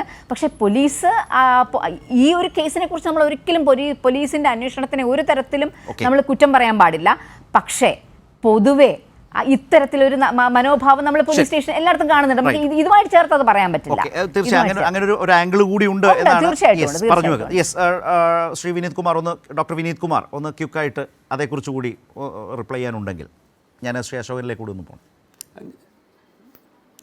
ഞാൻ ഇന്ന് എനിക്ക് വന്ന ഒരുപാട് ഫോൺ കോളുകളിലും മെസ്സേജുകളിലും ഒക്കെ ധാരാളം വനിതാ നേതാക്കന്മാരും അതുപോലെ വനിതാ പ്രവർത്തകരും അത് സമൂഹത്തിൽ ഒരുപാട് പറയുന്നത്, ഞാൻ അവരുടെ പേരെടുത്ത് പറയാനായിട്ട് ആഗ്രഹിക്കുന്നില്ല എന്നുള്ളത് കൊണ്ട് മാത്രമാണ്. അവരെല്ലാവരും ഇതിനകത്ത് ഏറ്റവും ഉചിതമായ ഒരു വിധി എന്നാണ് ഇതിനെപ്പറ്റി പറഞ്ഞത്. അപ്പോൾ അതുകൊണ്ട് തന്നെ പല അഭിപ്രായങ്ങൾ നമ്മുടെ സമൂഹത്തിലുള്ളതിൻ്റെ ഭാഗമായിട്ടാണ് ഡോക്ടർ അനീഷയും ഇവിടെ പറഞ്ഞത്. തീർച്ചയായിട്ടും ഞാനത് മാനിക്കുന്നു. തീർച്ചയായും അത് ഈ വിധിയിലേക്ക് നയിച്ച അന്വേഷണം, അതിൻ്റെ പ്രോസിക്യൂഷൻ സ്റ്റെപ്പ് എല്ലാം അപ്രീഷിയേറ്റ് ചെയ്ത് തന്നെയാണ് ഡോക്ടർ അനീഷ്യ സംസാരിച്ചത്. പക്ഷേ ഇങ്ങനൊരു ആംഗിൾ, ഇങ്ങനൊരു നിരീക്ഷണം അവതരിപ്പിച്ചു. അത് ചർച്ചയുടെ ഭാഗമായി പരസ്പരം എല്ലാവരുമായി ഷെയർ ചെയ്തു മാത്രം. ഞാൻ ശ്രീ അശോകൻ ഒരു ഇടവേളയിലേക്ക് വന്ന് ക്വിക്കായിട്ടൊരു കാര്യം ചോദിക്കാനുള്ളത്, ഈ കുറ്റകൃത്യം നടത്തി അവസാനം വരെ പിടിച്ചു നിൽക്കാനുള്ള ഒരു ശ്രമം പ്രതിയുടെ ഭാഗത്തു നിന്നുണ്ടായി, അത് വിജയിച്ചില്ല. പക്ഷേ അങ്ങനൊരു ശ്രമം ഏതൊരു അന്വേഷണത്തെയും പല വഴി വട്ടം ചുറ്റിക്കില്ലേ, വല്ലാതെ ബുദ്ധിമുട്ടിക്കില്ലേ? അത് ഈ കേസിലും കാര്യമായി സംഭവിച്ചതായി താങ്കൾക്ക് തോന്നുന്നുണ്ടോ? അതിന് കൃത്യമായി പറഞ്ഞാൽ അതിന് പ്രോസിക്യൂട്ടറാണ് അതിന് മറുപടി പറയേണ്ടത്. കാര്യം വെച്ചാൽ ഈ ട്രയൽ സമയത്ത് അതിന് മുമ്പും ഈ പറഞ്ഞ പ്രതി എല്ലാം ഇതിൽ വേറെ രീതിയിലേക്ക് ഇന്ന് വേറെ ഒരു പ്രമുഖന്മെന്ന് പറഞ്ഞല്ലോ നേരത്തെ, അതും പറയുന്നത് വേറൊരു ആംഗിളിലാണ് ചിന്തിക്കുന്നത്. അതായത് എങ്ങനെ പ്രതിയെ ഭാഗത്ത് കുറച്ച് ഇതുണ്ട്, അത് സൈഡിൽ പുറത്തുണ്ടെന്നുള്ള. ഇപ്പം നമ്മുടെ അഡ്വക്കേറ്റ് ഷുക്കൂർ സാർ പറഞ്ഞല്ലോ, അത് ഇന്ത്യൻ പീനോളജിയിൽ പറയുന്നത് റിഫർമേറ്ററി തിയറിയാണ്. ഇതിൽ ഡെത്ത് ആൻഡ് തിയറിയും റെട്രിബ്യൂട്ടീവ് തിയറിയും വേറെ ഉണ്ട്. റിഫർമേറ്ററി തിയറി അനുസരിച്ചാണ് ഇന്ത്യയിലെ പണിഷ്മെൻ്റ് എല്ലാം പൊയ്ക്കൊണ്ടിരിക്കുന്നത്. ആ സമയത്ത് ഇവിടെ ഈ പറഞ്ഞ കണക്കുള്ള ന്യായങ്ങൾ തീർച്ചയായും വരും. എന്നാൽ ഇത്രയും ഇപ്പം ഒരു കൊലപാതക കേസിൽ ഏറ്റവും പ്രധാനപ്പെട്ട ഒരു എക്സ്പ്ലനേഷൻ എന്ന് പറഞ്ഞാൽ അതിൻ്റെ വേണ്ടിയുള്ള പ്രിപ്പറേഷനാണ്. ഈ പ്രിപ്പറേഷനാണ് പല പ്രാവശ്യം, അതായത് 2 3 പ്രാവശ്യം നടത്തിയ ശേഷമാണ് ഇത് ചെയ്തേക്കുന്നത്. ഈ കൊലപാതകം ഗ്രീഷ്മ ചെയ്തേക്കുന്ന അതാണ് ഇവിടെ പ്രോസിക്യൂട്ടർ ഇന്ന് കഴിഞ്ഞ ഇതിൽ കോടതിയിൽ അതിനെ ഹൈലൈറ്റ് ചെയ്തതെന്നാണ് എൻ്റെ വ്യക്തമായ തെളിവ്. എൻ്റെ വ്യക്തമായ ഓർമ്മ അതാണ്. അത് ഹൈലൈറ്റ് ചെയ്തു, വിനീത് സാർ ഹൈലൈറ്റ് ചെയ്തു. ശരിയാണ് താങ്കൾ പറഞ്ഞത്. വ്യക്തമായ പ്രിപ്പറേഷൻ ഉണ്ടായിരുന്നു. അല്ലാതെ പെട്ടെന്ന് മറ്റേ ഇവിടെ കൊൽക്കട്ടയിൽ നടന്ന പോലെ പെട്ടെന്ന് ഒരു പെൺകുട്ടിയെ കണ്ടു കയറി ബലാത്സംഗം ചെയ്തു, ഇനി അവൾ ജീവിച്ചിരുന്നാൽ എൻ്റെ കാര്യം പോക്ക എന്ന് പറഞ്ഞ് അവളെ കൊലയും കൂടെ ചെയ്തു. പക്ഷെ ഇവിടെ അതല്ല, എത്രയോ ദിവസങ്ങളായി. ഒന്നും വേണ്ട, എനിക്ക് പ്രധാന ഒരു പോയിന്റ്, ഈ ഇങ്ങനെ എഴുതി ഇത് കൊടുത്തു, ഇതിൽ കൊടുത്ത ശേഷം ആശുപത്രിയിലായി. അവൻ 11 ദിവസമാണ് അവൻ കിടന്നത്. ഈ 11 ദിവസം ഏതെങ്കിലും ഒരു ദിവസം ഈ പെൺകുട്ടി ഒരു ഇൻഫർമേഷൻ എൻ്റെ ഈ പറഞ്ഞ പോലെ പാരക്കറ്റ് എൻ്റെ കലക്ക് ഞാൻ കൊടുത്തു പോയതാണ്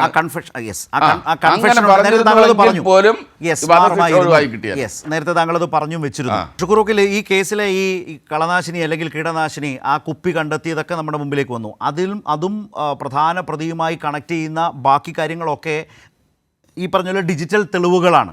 അതായത് ഈ പുതിയ കാലത്തിനനുസരിച്ചുള്ള വെല്ലുവിളികളെ നേരിട്ട് ഈ കുറ്റാന്വേഷണത്തിൽ വലിയ മികവുള്ള കേരള പോലീസിന് ഒരു പുതിയ ലെവലിലേക്ക്, ഒരു നെക്സ്റ്റ് ലെവലിലേക്ക് കടക്കാൻ കഴിഞ്ഞൊരു ക്ലാസിക് കേസായി ഇത് വിലയിരുത്തപ്പെടുമോ ഭാവി കാലത്ത്? തീർച്ചയായും ആ ജഡ്ജ്മെൻറ്റിൽ തന്നെ അദ്ദേഹം അത് പറയുന്നുണ്ട്. കേരള പോലീസിൻ്റെ തൊപ്പിലെ ഒരു പുതിയ തൂവലായി ഇതിനെ മാറുമെന്ന് ബഹുമാനപ്പെട്ട ജഡ്ജി തന്നെ ജഡ്ജ്മെൻറ്റിൽ പറയുന്നുണ്ട്. കേരള പോലീസിൻ്റെ അന്വേഷണ മികവിൽ പല കേസുകളിലും വിനീത് സാറ് തന്നെ പ്രോസിക്യൂട്ട് ചെയ്ത പല കേസുകളും ഹൈലി കോംപ്ലിക്കേറ്റഡായ കേസുകളായിരുന്നു. ആ കേസുകളിലൊക്കെ കേരള പോലീസ് വളരെ മികവാർന്ന അന്വേഷണ ടീമുണ്ട്. ബഹുമാനപ്പെട്ട കോടിയേരി സഖാവ് ആഭ്യന്തരമന്ത്രി ആയിരുന്ന സമയത്താണ് 2011 കേരള പോലീസ് ആക്ട് വരുന്നത്. ആ സമയത്ത് പ്രധാനപ്പെട്ട ഒരു നിർദ്ദേശം ഉണ്ടായത് കേരള പോലീസിൻ്റെ ഇൻവെസ്റ്റിഗേഷനും ലോ ആൻഡ് ഓർഡർ സെപ്പറേറ്റ് ചെയ്യണമെന്നായിരുന്നു. പക്ഷേ ഇപ്പോഴും കോടിയേരി സഖാവ് ആഭ്യന്തരമന്ത്രിയായി കഴിഞ്ഞ ശേഷം ഉമ്മൻചാണ്ടിയുടെ ആഭ്യന്തര തിരുവഞ്ചൂരുണ്ടായി, രമേശ് ചെന്നിത്തലുണ്ടായി, ഈ പിണറായി സർക്കാരിൻ്റെ ഒന്നാമത്തെ ഗവൺമെൻറ്റിൽ ബഹുമാനപ്പെട്ട മുഖ്യമന്ത്രിയുടെ ആഭ്യന്തരമന്ത്രിയായി, രണ്ടാം ഗവൺമെൻറ്റിൽ അദ്ദേഹത്തിൻ്റെ ആഭ്യന്തരമന്ത്രി. ഇത്ര കാലമായിട്ട് പോലും നമ്മുടെ പോലീസിൻ്റെ കുറച്ചും കൂടെ ഉയർന്ന ലെവലിലേക്ക് എത്തണമെങ്കിൽ കേരള പോലീസ് ആക്ട് നിർദ്ദേശിക്കുന്നത് പറയുന്നത് പോലെ ഇൻവെസ്റ്റിഗേഷനും ലോ ആൻഡ് ഓർഡർ സെപ്പറേറ്റ് ചെയ്യുക തന്നെ വേണം. അതിനുള്ളൊരു നടപടിയായിട്ട് ഇതുപോലത്തെ ജഡ്ജ്മെൻറ്റ് വരുമ്പോഴെങ്കിലും ശ്രദ്ധിക്കേണ്ടത്. കാരണം ലോ ആൻഡ് ഓർഡറിൽ ഉത്തരവാദിത്തമുള്ള DYSPയോ അല്ലെങ്കിൽ CIയോ ഏതൊക്കെ ഒരു പ്രത്യേക ഇൻവെസ്റ്റിഗേഷൻ നടത്തുന്ന സമയത്ത് എവിടെയെങ്കിലും രണ്ട് തല്ലുണ്ടായാൽ അല്ലെങ്കിൽ വാഹനങ്ങൾ തമ്മിൽ ഉരസുന്ന സംഭവം ഉണ്ടായാൽ അവിടേക്ക് ഇവർ മാറിപ്പോവും. അപ്പോൾ ഇതിൽ ഇൻവെസ്റ്റിഗേഷനിൽ ശ്രദ്ധ മാറിപ്പോകുന്ന പല ഘട്ടങ്ങളിലുണ്ട്. അപ്പോൾ പലപ്പോഴും ഇത്രയും ഗൗരവത്തിൽ കേസ് നോക്കിയില്ല എങ്കിൽ അപകടത്തിലേക്ക് പോകും. അതുകൊണ്ട് കേരള പോലീസ് ആക്ടിൽ ബഹുമാനപ്പെട്ട കോടിയേരി സഖാവ് നിയമസഭയിൽ അംഗീകരിക്കുകയും ചെയ്ത് 2011 പോലീസ് ആക്ട് പ്രകാരം കേരള പോലീസ് എത്രയും പെട്ടെന്ന് ഈ ലോ ആൻഡ് ഓർഡറും അതുപോലെ ഇൻവെസ്റ്റിഗേഷൻ രണ്ടായി സെപ്പറേറ്റ് ചെയ്ത് രണ്ട് വിങ് ഉണ്ടാക്കണം എന്നുള്ളതാണ് ആ കാര്യത്തിൽ എനിക്ക് പറയാനുള്ളൊരു നിർദ്ദേശം. യെസ്, ഏതായാലും വളരെ പ്രസക്തമായ നിരീക്ഷണങ്ങൾ, കുറെ കൂടി ഗൗരവത്തിൽ കാണേണ്ടുന്ന നിർദ്ദേശങ്ങളൊക്കെ ഉയർന്നു വരുന്നു എന്നുള്ളതാണ് ഒരു ചർച്ചയെ കൂടുതൽ മികവുറ്റതാക്കുന്നത്. ആ നിലയിൽ ഈ ചർച്ച വളരെ പ്രത്യേകതയുള്ളതായി എനിക്കും തോന്നുകയാണ്. ഞാൻ ഡോക്ടർ അനീഷയിലേക്ക് വളരെ ചുരുക്കത്തിൽ, അതായത് പല തരത്തിലുള്ള കുറ്റകൃത്യങ്ങൾ ഇങ്ങനെ ഓരോ ദിവസവും നമ്മുടെ മുമ്പിലേക്ക്, നമ്മുടെയൊക്കെ ജീവിതത്തിന് മുമ്പിലൂടെ ഇങ്ങനെ കടന്നു പോവുകയാണ്. പ്രതികളൊക്കെ പിടിക്കപ്പെടുന്നുണ്ട്. പോലീസ് വളരെ ശക്തമായി അന്വേഷിച്ച് തെളിവ് സഹിതം കോടതികൾക്ക് മുമ്പിലെത്തിക്കുന്നു. ഒരു ദിവസത്തെ വാർത്ത എടുത്താൽ ഇപ്പോൾ ഏതാണ്ട് അതിൻ്റെ ഒരു വലിയ ഭാഗവും ഇന്ന് കയ്യേറിക്കൊണ്ടിരിക്കുന്നത് അല്ലെങ്കിൽ കൈയടക്കിയിരിക്കുന്ന ഇത്തരം കുറ്റകൃത്യങ്ങളാണ് എന്നുള്ളത് വേറെ കാര്യം. അവിടെ ഈ വിധി ഒരു പാഠമാണ്, അല്ലെങ്കിൽ ഈ വിധിയും ഇതിനെ സമീപിച്ച രീതിയുമൊക്കെ വളരെ ഗൗരവമായി സമൂഹത്തിന് മുമ്പിലേക്ക് ഒരു പരിശോധനയ്ക്കും ഒക്കെ ഒരു മെസ്സേജായി തോന്നുന്നുണ്ടോ ഡോക്ടർ അനീഷയ്ക്ക്? ആ ഒരു മെസ്സേജ് കൺവേ ചെയ്യാൻ വേണ്ടിയിട്ടാണ് ഈ കോർട്ട് ഇപ്പോൾ ഏറ്റവും കഠിനമായ ശിക്ഷ കൊടുത്തിരിക്കുന്നത്. പക്ഷെ ഇപ്പോഴത്തെ ഈ യങ്സ്റ്റേഴ്സിൻ്റെ ഒരു മാനസികാവസ്ഥയും ഒരു രീതിയും ഒക്കെ ഒന്ന് പരിശോധിച്ച് നോക്കിക്കഴിഞ്ഞാൽ വളരെ ഡിഫിക്കൽട്ട് ടു ടാക്കിളാണ്. നമുക്ക് ഇതിൽ നിന്ന് മാറി നമ്മൾ നോക്കുകയാണെങ്കിൽ മയക്കുമരുന്നിൻ്റെ ഉപയോഗം, മറ്റു തരത്തിലുള്ള അതിക്രമങ്ങൾ, ഇതിനകത്തൊരു ജെൻഡർ വ്യത്യാസമില്ലാത്ത ഒരു വല്ലാത്തൊരു ഒരു റെസ്റ്റ്ലെസ് ആയിട്ടുള്ള സമൂഹമായി നമ്മൾ മാറുന്നുണ്ട്. അപ്പോൾ അവിടെ ഇത്തരം ശിക്ഷകൾ അതിൻ്റെ തീർച്ചയായിട്ടും പ്രോസിക്യൂട്ടറുടെ പെർസ്പെക്റ്റീവ് നമ്മൾ മനസ്സിലാക്കുന്നുണ്ട്. അശോക് സർ പറഞ്ഞതും വളരെ സംഘർഷഭരിതമായ അന്വേഷണമൊക്കെ നടത്തിക്കൊണ്ടുവന്ന് കഴിയുമ്പോൾ അതിനെ നമ്മൾ ഒരിക്കലും താഴ്ത്തി കാണാൻ പാടില്ല. പക്ഷേ അത് മാത്രം പോരാത്തൊരു സാഹചര്യത്തിൽ നമ്മൾ എത്തി നിൽക്കുകയാണ്. ഇപ്പോൾ ഗ്രീഷ്മയുടെ മനോഭാവം, ഇതൊരു ഗ്രീഷ്മ മാത്രമല്ല, ഇത് ജെൻഡർ വ്യത്യാസമില്ലാതെ ഇതേ മനോഭാവത്തോടുകൂടി എത്രയോ പേര് നമ്മളുടെ ഇടയിലുണ്ടാവും. ഇവരെ എങ്ങനെ അഡ്രസ്സ് ചെയ്യും, ഇവരെ എങ്ങനെ കണ്ടെത്തും എന്നുള്ളത് വളരെ ഇമ്പോർട്ടൻ്റ് ആണ്. ഒരു വധശിക്ഷ കൊണ്ട് നമ്മൾ എത്ര കാലം, അല്ലെങ്കിൽ എന്ത് തരം ശിക്ഷ കൊണ്ടായാലും എത്ര കാലം നമ്മൾ സമൂഹത്തിനെ അല്ലെങ്കിൽ ഇങ്ങനെയുള്ള മനുഷ്യരെ ഭയപ്പെടുത്തും. അവിടെ ഈ റിഫർമേഷൻ എന്ന് പറയുന്നതിന് വളരെ വ്യത്യസ്തമായ രീതിയിൽ നമ്മൾ അതിനെ നോക്കിക്കാണേണ്ടതുണ്ട് എന്നാണ് എനിക്ക് തോന്നുന്നത്. തീർച്ചയായും ഇപ്പോൾ ഡോക്ടർ അനീഷ പറഞ്ഞത് ഒരു പൊതുസമൂഹത്തിൻ്റെ ഉത്തരവാദിത്വമാണ്. പക്ഷേ മുൻപിലേക്ക് വരുന്ന കേസുകളെ അതിൻ്റെ മികവോട് തന്നെ വളരെ ശക്തമായി അവതരിപ്പിക്കുക എന്നുള്ളത് തന്നെയാണ് ഒരു പ്രോസിക്യൂട്ടറുടെ ഉത്തരവാദിത്വം, കേസ് ഏൽപ്പിക്കുന്ന അന്വേഷണ സംഘത്തിൻ്റെയും പോലീസിൻ്റെ ഉത്തരവാദിത്വം. അത് അവരും നിറവേറ്റുന്നു. ഞാൻ നമ്മുടെ ഈ ചർച്ച അവസാനിപ്പിക്കാൻ, ഞാൻ ഡോക്ടർ വിനീത് കുമാറിൽ അവസാനിപ്പിക്കാമെന്ന് വിചാരിക്കുന്നു. ഞാൻ തന്നെ ഓർക്കുന്നതും മനസ്സിലാക്കുന്നതും ഈ ഷാരൂണിൻ്റെ കുടുംബത്തിൻ്റെ ആവശ്യപ്രകാരമാണ് താങ്കൾ ഈ കേസിൽ പബ്ലിക് പ്രോസിക്യൂട്ടറായി സർക്കാരിന് മുമ്പാകെ വന്ന് അവരുടെ ഒരു പ്രധാനപ്പെട്ട ആവശ്യത്തെ അംഗീകരിച്ചുകൊണ്ടാണ് താങ്കൾ ഈ കേസിലേക്ക് വന്നത്. ഞാൻ സാന്ദർഭികമായി പറഞ്ഞതാണ്. നേരത്തെ അശോകൻ സാറിനോട് ചോദിച്ച അതേ കാര്യമാണ്. പല ഘട്ടത്തിലും ഈ കുറ്റകൃത്യം നടത്തി അവസാനം വരെ പിടിച്ചു നിൽക്കാനുള്ള ഒരു ശ്രമം പ്രതിയുടെ ഗ്രീഷ്മയുടെ ഭാഗത്ത് നിന്ന് വന്നിട്ടില്ല. ഇത് അന്വേഷണ സംഘത്തെ വല്ലാതെ കുഴയ്ക്കുന്ന സ്ഥിതി ഉണ്ടാക്കാം. അത് പ്രോസിക്യൂഷനും കോടതിയിൽ ഈ പറഞ്ഞ പോലെ വല്ലാത്ത കൺഫ്യൂഷൻ ഉണ്ടാക്കുന്ന നിലയിലൊക്കെ പോയിട്ടുണ്ടാകാം. അത്തരം ഒരു അനുഭവം സംഭവത്തെക്കുറിച്ച്, സാഹചര്യത്തെക്കുറിച്ച് നേരത്തെ അദ്ദേഹം ചോദിച്ചപ്പോൾ പറഞ്ഞത് അത് പ്രോസിക്യൂട്ടർ പറയട്ടെ എന്നാണ്.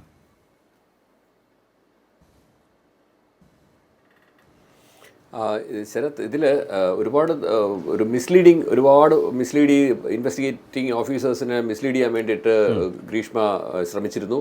കൂടാതെ ആദ്യം തന്നെ ഈ ആശുപത്രിയിൽ കിടക്കുന്ന സമയത്ത്, മെഡിക്കൽ കോളേജ് ആശുപത്രിയിൽ കിടക്കുമ്പോൾ ഈ ഷിമോൺ രാജ്, അതായത് ഷാരോൺ രാജിൻ്റെ സഹോദരൻ, ചോദിച്ചു, നീ എന്ത് കഷായമാണ് കൊടുത്തതെന്നുള്ളൂ പറയൂ, അല്ലെ എന്താണ് കുടിക്കാൻ കൊടുത്തതെന്ന് പറയൂ. ആദ്യം ഞാൻ കോകിലാശം കഷായമാണ് കൊടുത്തത് ചേട്ടാ എന്ന് പറയുന്നു. പിന്നെ അത് കഴിഞ്ഞിട്ട് മാറ്റി പറയുന്നു, അതിൻ്റെ എന്തെങ്കിലും ഒരു പ്രിസ്ക്രിപ്ഷൻ അയച്ചു തരാൻ പറയുന്നു, അത് കളഞ്ഞുപോയി എന്ന് പറയുന്നു. ഡോക്ടറുടെ അഡ്രസ്സ് തരൂ, നമ്പർ തരൂ, ഡോക്ടർ എനിക്ക് അറിയില്ല എന്ന് പറയുന്നു. അങ്ങനെ മാറി മാറി മാറി പറഞ്ഞു. അതിൻ്റെ കുപ്പിയെല്ലാം കളഞ്ഞുപോയി എന്ന് പറയുന്നു. അപ്പം തന്നെ അതെല്ലാം ഈ ഷിമോൺ രാജ് റെക്കോർഡ് ചെയ്യുന്നുണ്ടായിരുന്നു. അങ്ങനെ റെക്കോർഡ് ചെയ്തിട്ട് അതൊരു തെളിവായിട്ട് കൊടുക്കുകയും ചെയ്തു. പിന്നെ കൂടാതെ ആദ്യ ഭാഗത്ത് നിന്നിട്ട് അന്വേഷിക്കാൻ പോയ പാറശാല സബ് ഇൻസ്പെക്ടർ സജിയെ തെറ്റിദ്ധരിപ്പിച്ചു. അങ്ങനെ തെറ്റിദ്ധാരണകൾ കൊണ്ട് മാത്രം ഇങ്ങനെ നമ്മൾ മനസ്സിലാക്കേണ്ടത് ഒരു ഇൻ്റലിജൻറ്റ് ക്രിമിനലായിട്ടുള്ള ഒരു, ഞാനത് പറയുന്നത് മറ്റ് സ്ത്രീ സമൂഹങ്ങൾ എന്നോട് ക്ഷമിക്കണം, കാരണം ഞാൻ എൻ്റെ റെക്കോർഡുകളും തെളിവുകളും ബാക്കിയുള്ള എല്ലാം കൊണ്ട് ഞാൻ മനസ്സിലാക്കിയെന്ന് വെച്ച് കഴിഞ്ഞാൽ ഒരു ഡെവിളിഷ് ചിന്താഗതിയുള്ള ഒരു സ്ത്രീക്കല്ലാതെ ഒരു കാരണവശാലും ഇത് ചെയ്യാൻ കഴിയാത്തൊരു കാര്യമാണ് ചെയ്തത്. അതിന് പ്രധാനമായിട്ടൊരു കാരണം ഞാൻ പറയാം. ഈ വെബ് സെർച്ചിലൂടെ ഗ്രീഷ്മ കംപ്ലീറ്റ് മനസ്സിലാക്കിയിട്ട് ഓരോ അവയവവും അല്ലെങ്കിൽ ഓരോ ഇഞ്ചും, വായ് മുതൽ അതുപോലെ രക്തം വരെ ബ്ലീഡ് ചെയ്ത് പൊയ്ക്കൊണ്ടിരിക്കുന്ന അവസരം എല്ലാം ഇതിനകത്തുണ്ടാകുമെന്ന് മനസ്സിലാക്കിയിട്ട് വൃക്ക, അതുപോലെ കരൾ, പിന്നെ ശ്വാസകോശം, ഇത് ഓരോന്നോരോന്നായി നശിക്കുമെന്നും മനസ്സിലാക്കി ഇത്ര ദിവസം ആണ് എടുക്കുന്നതെന്നെല്ലാം മനസ്സിലാക്കിയതിന് ശേഷം ആ ഇംഗ്ലീഷ് പരിജ്ഞാനവും വിവരസാങ്കേതിക വിദ്യയിലുള്ള പരിജ്ഞാനവും എല്ലാം കൂട്ടിയോജിപ്പിച്ച് ഒരു പ്രാണപ്രേയസിയെ എങ്ങനെ വിവാഹം കഴിക്കാമെന്ന് ചിന്തിച്ചുകൊണ്ടിരിക്കുന്ന ഷാരോൺ രാജിനെ ആ സ്നേഹം അല്ലെങ്കിൽ പ്രണയം എന്ന വലിയ ഒരു കാൽപ്പനിക സങ്കല്പത്തെ കൊല ചെയ്തുകൊണ്ടാണ് ഈ ഗ്രീഷ്മ ഈ ഷാരോൺ രാജിനെ വകവരുത്തിയത്. അത്ര ക്രൂരമായിട്ട് വേദന അനുഭവിച്ച് തുള്ളി വെള്ളം പോലും ഈ 11 ദിവസം പോലെ ആ യുവാവിന് കിട്ടിയിട്ടില്ല. അത്ര ക്രൂരമായിട്ട് ഇത് അറിയാമായിരുന്നിട്ടാണ്, പെട്ടെന്ന് ഇൻസിഡൻ്റലായിട്ടോ ആക്സിഡൻ്റലായിട്ടോ കൊടുത്തതല്ല. അതുകൊണ്ട് ഒരിക്കലും ഈ ഒരു ശിക്ഷ ഒരു കുറവായിട്ടുള്ളൊരു ശിക്ഷ ആണ് എന്ന് ഞാൻ പറയില്ല. റൈറ്റ്, ഏതായാലും നമുക്ക് ഈ ചർച്ച അവസാനിപ്പിക്കേണ്ട സമയമാവുകയാണ്. വളരെയധികം ഈ ഡോക്ടർ കൂടുതലായിട്ട് കൂടിപ്പോയി എന്ന് ഞാൻ പറയത്തില്ല. Doctor advocate Vineeth Kumar, advocate C Shukkur, doctor Aneesha Jayadev, D Ashokan retired DYSP ഞങ്ങളോട് സഹകരിച്ചതിനും അഭിപ്രായങ്ങൾ പങ്കുവച്ചതിനും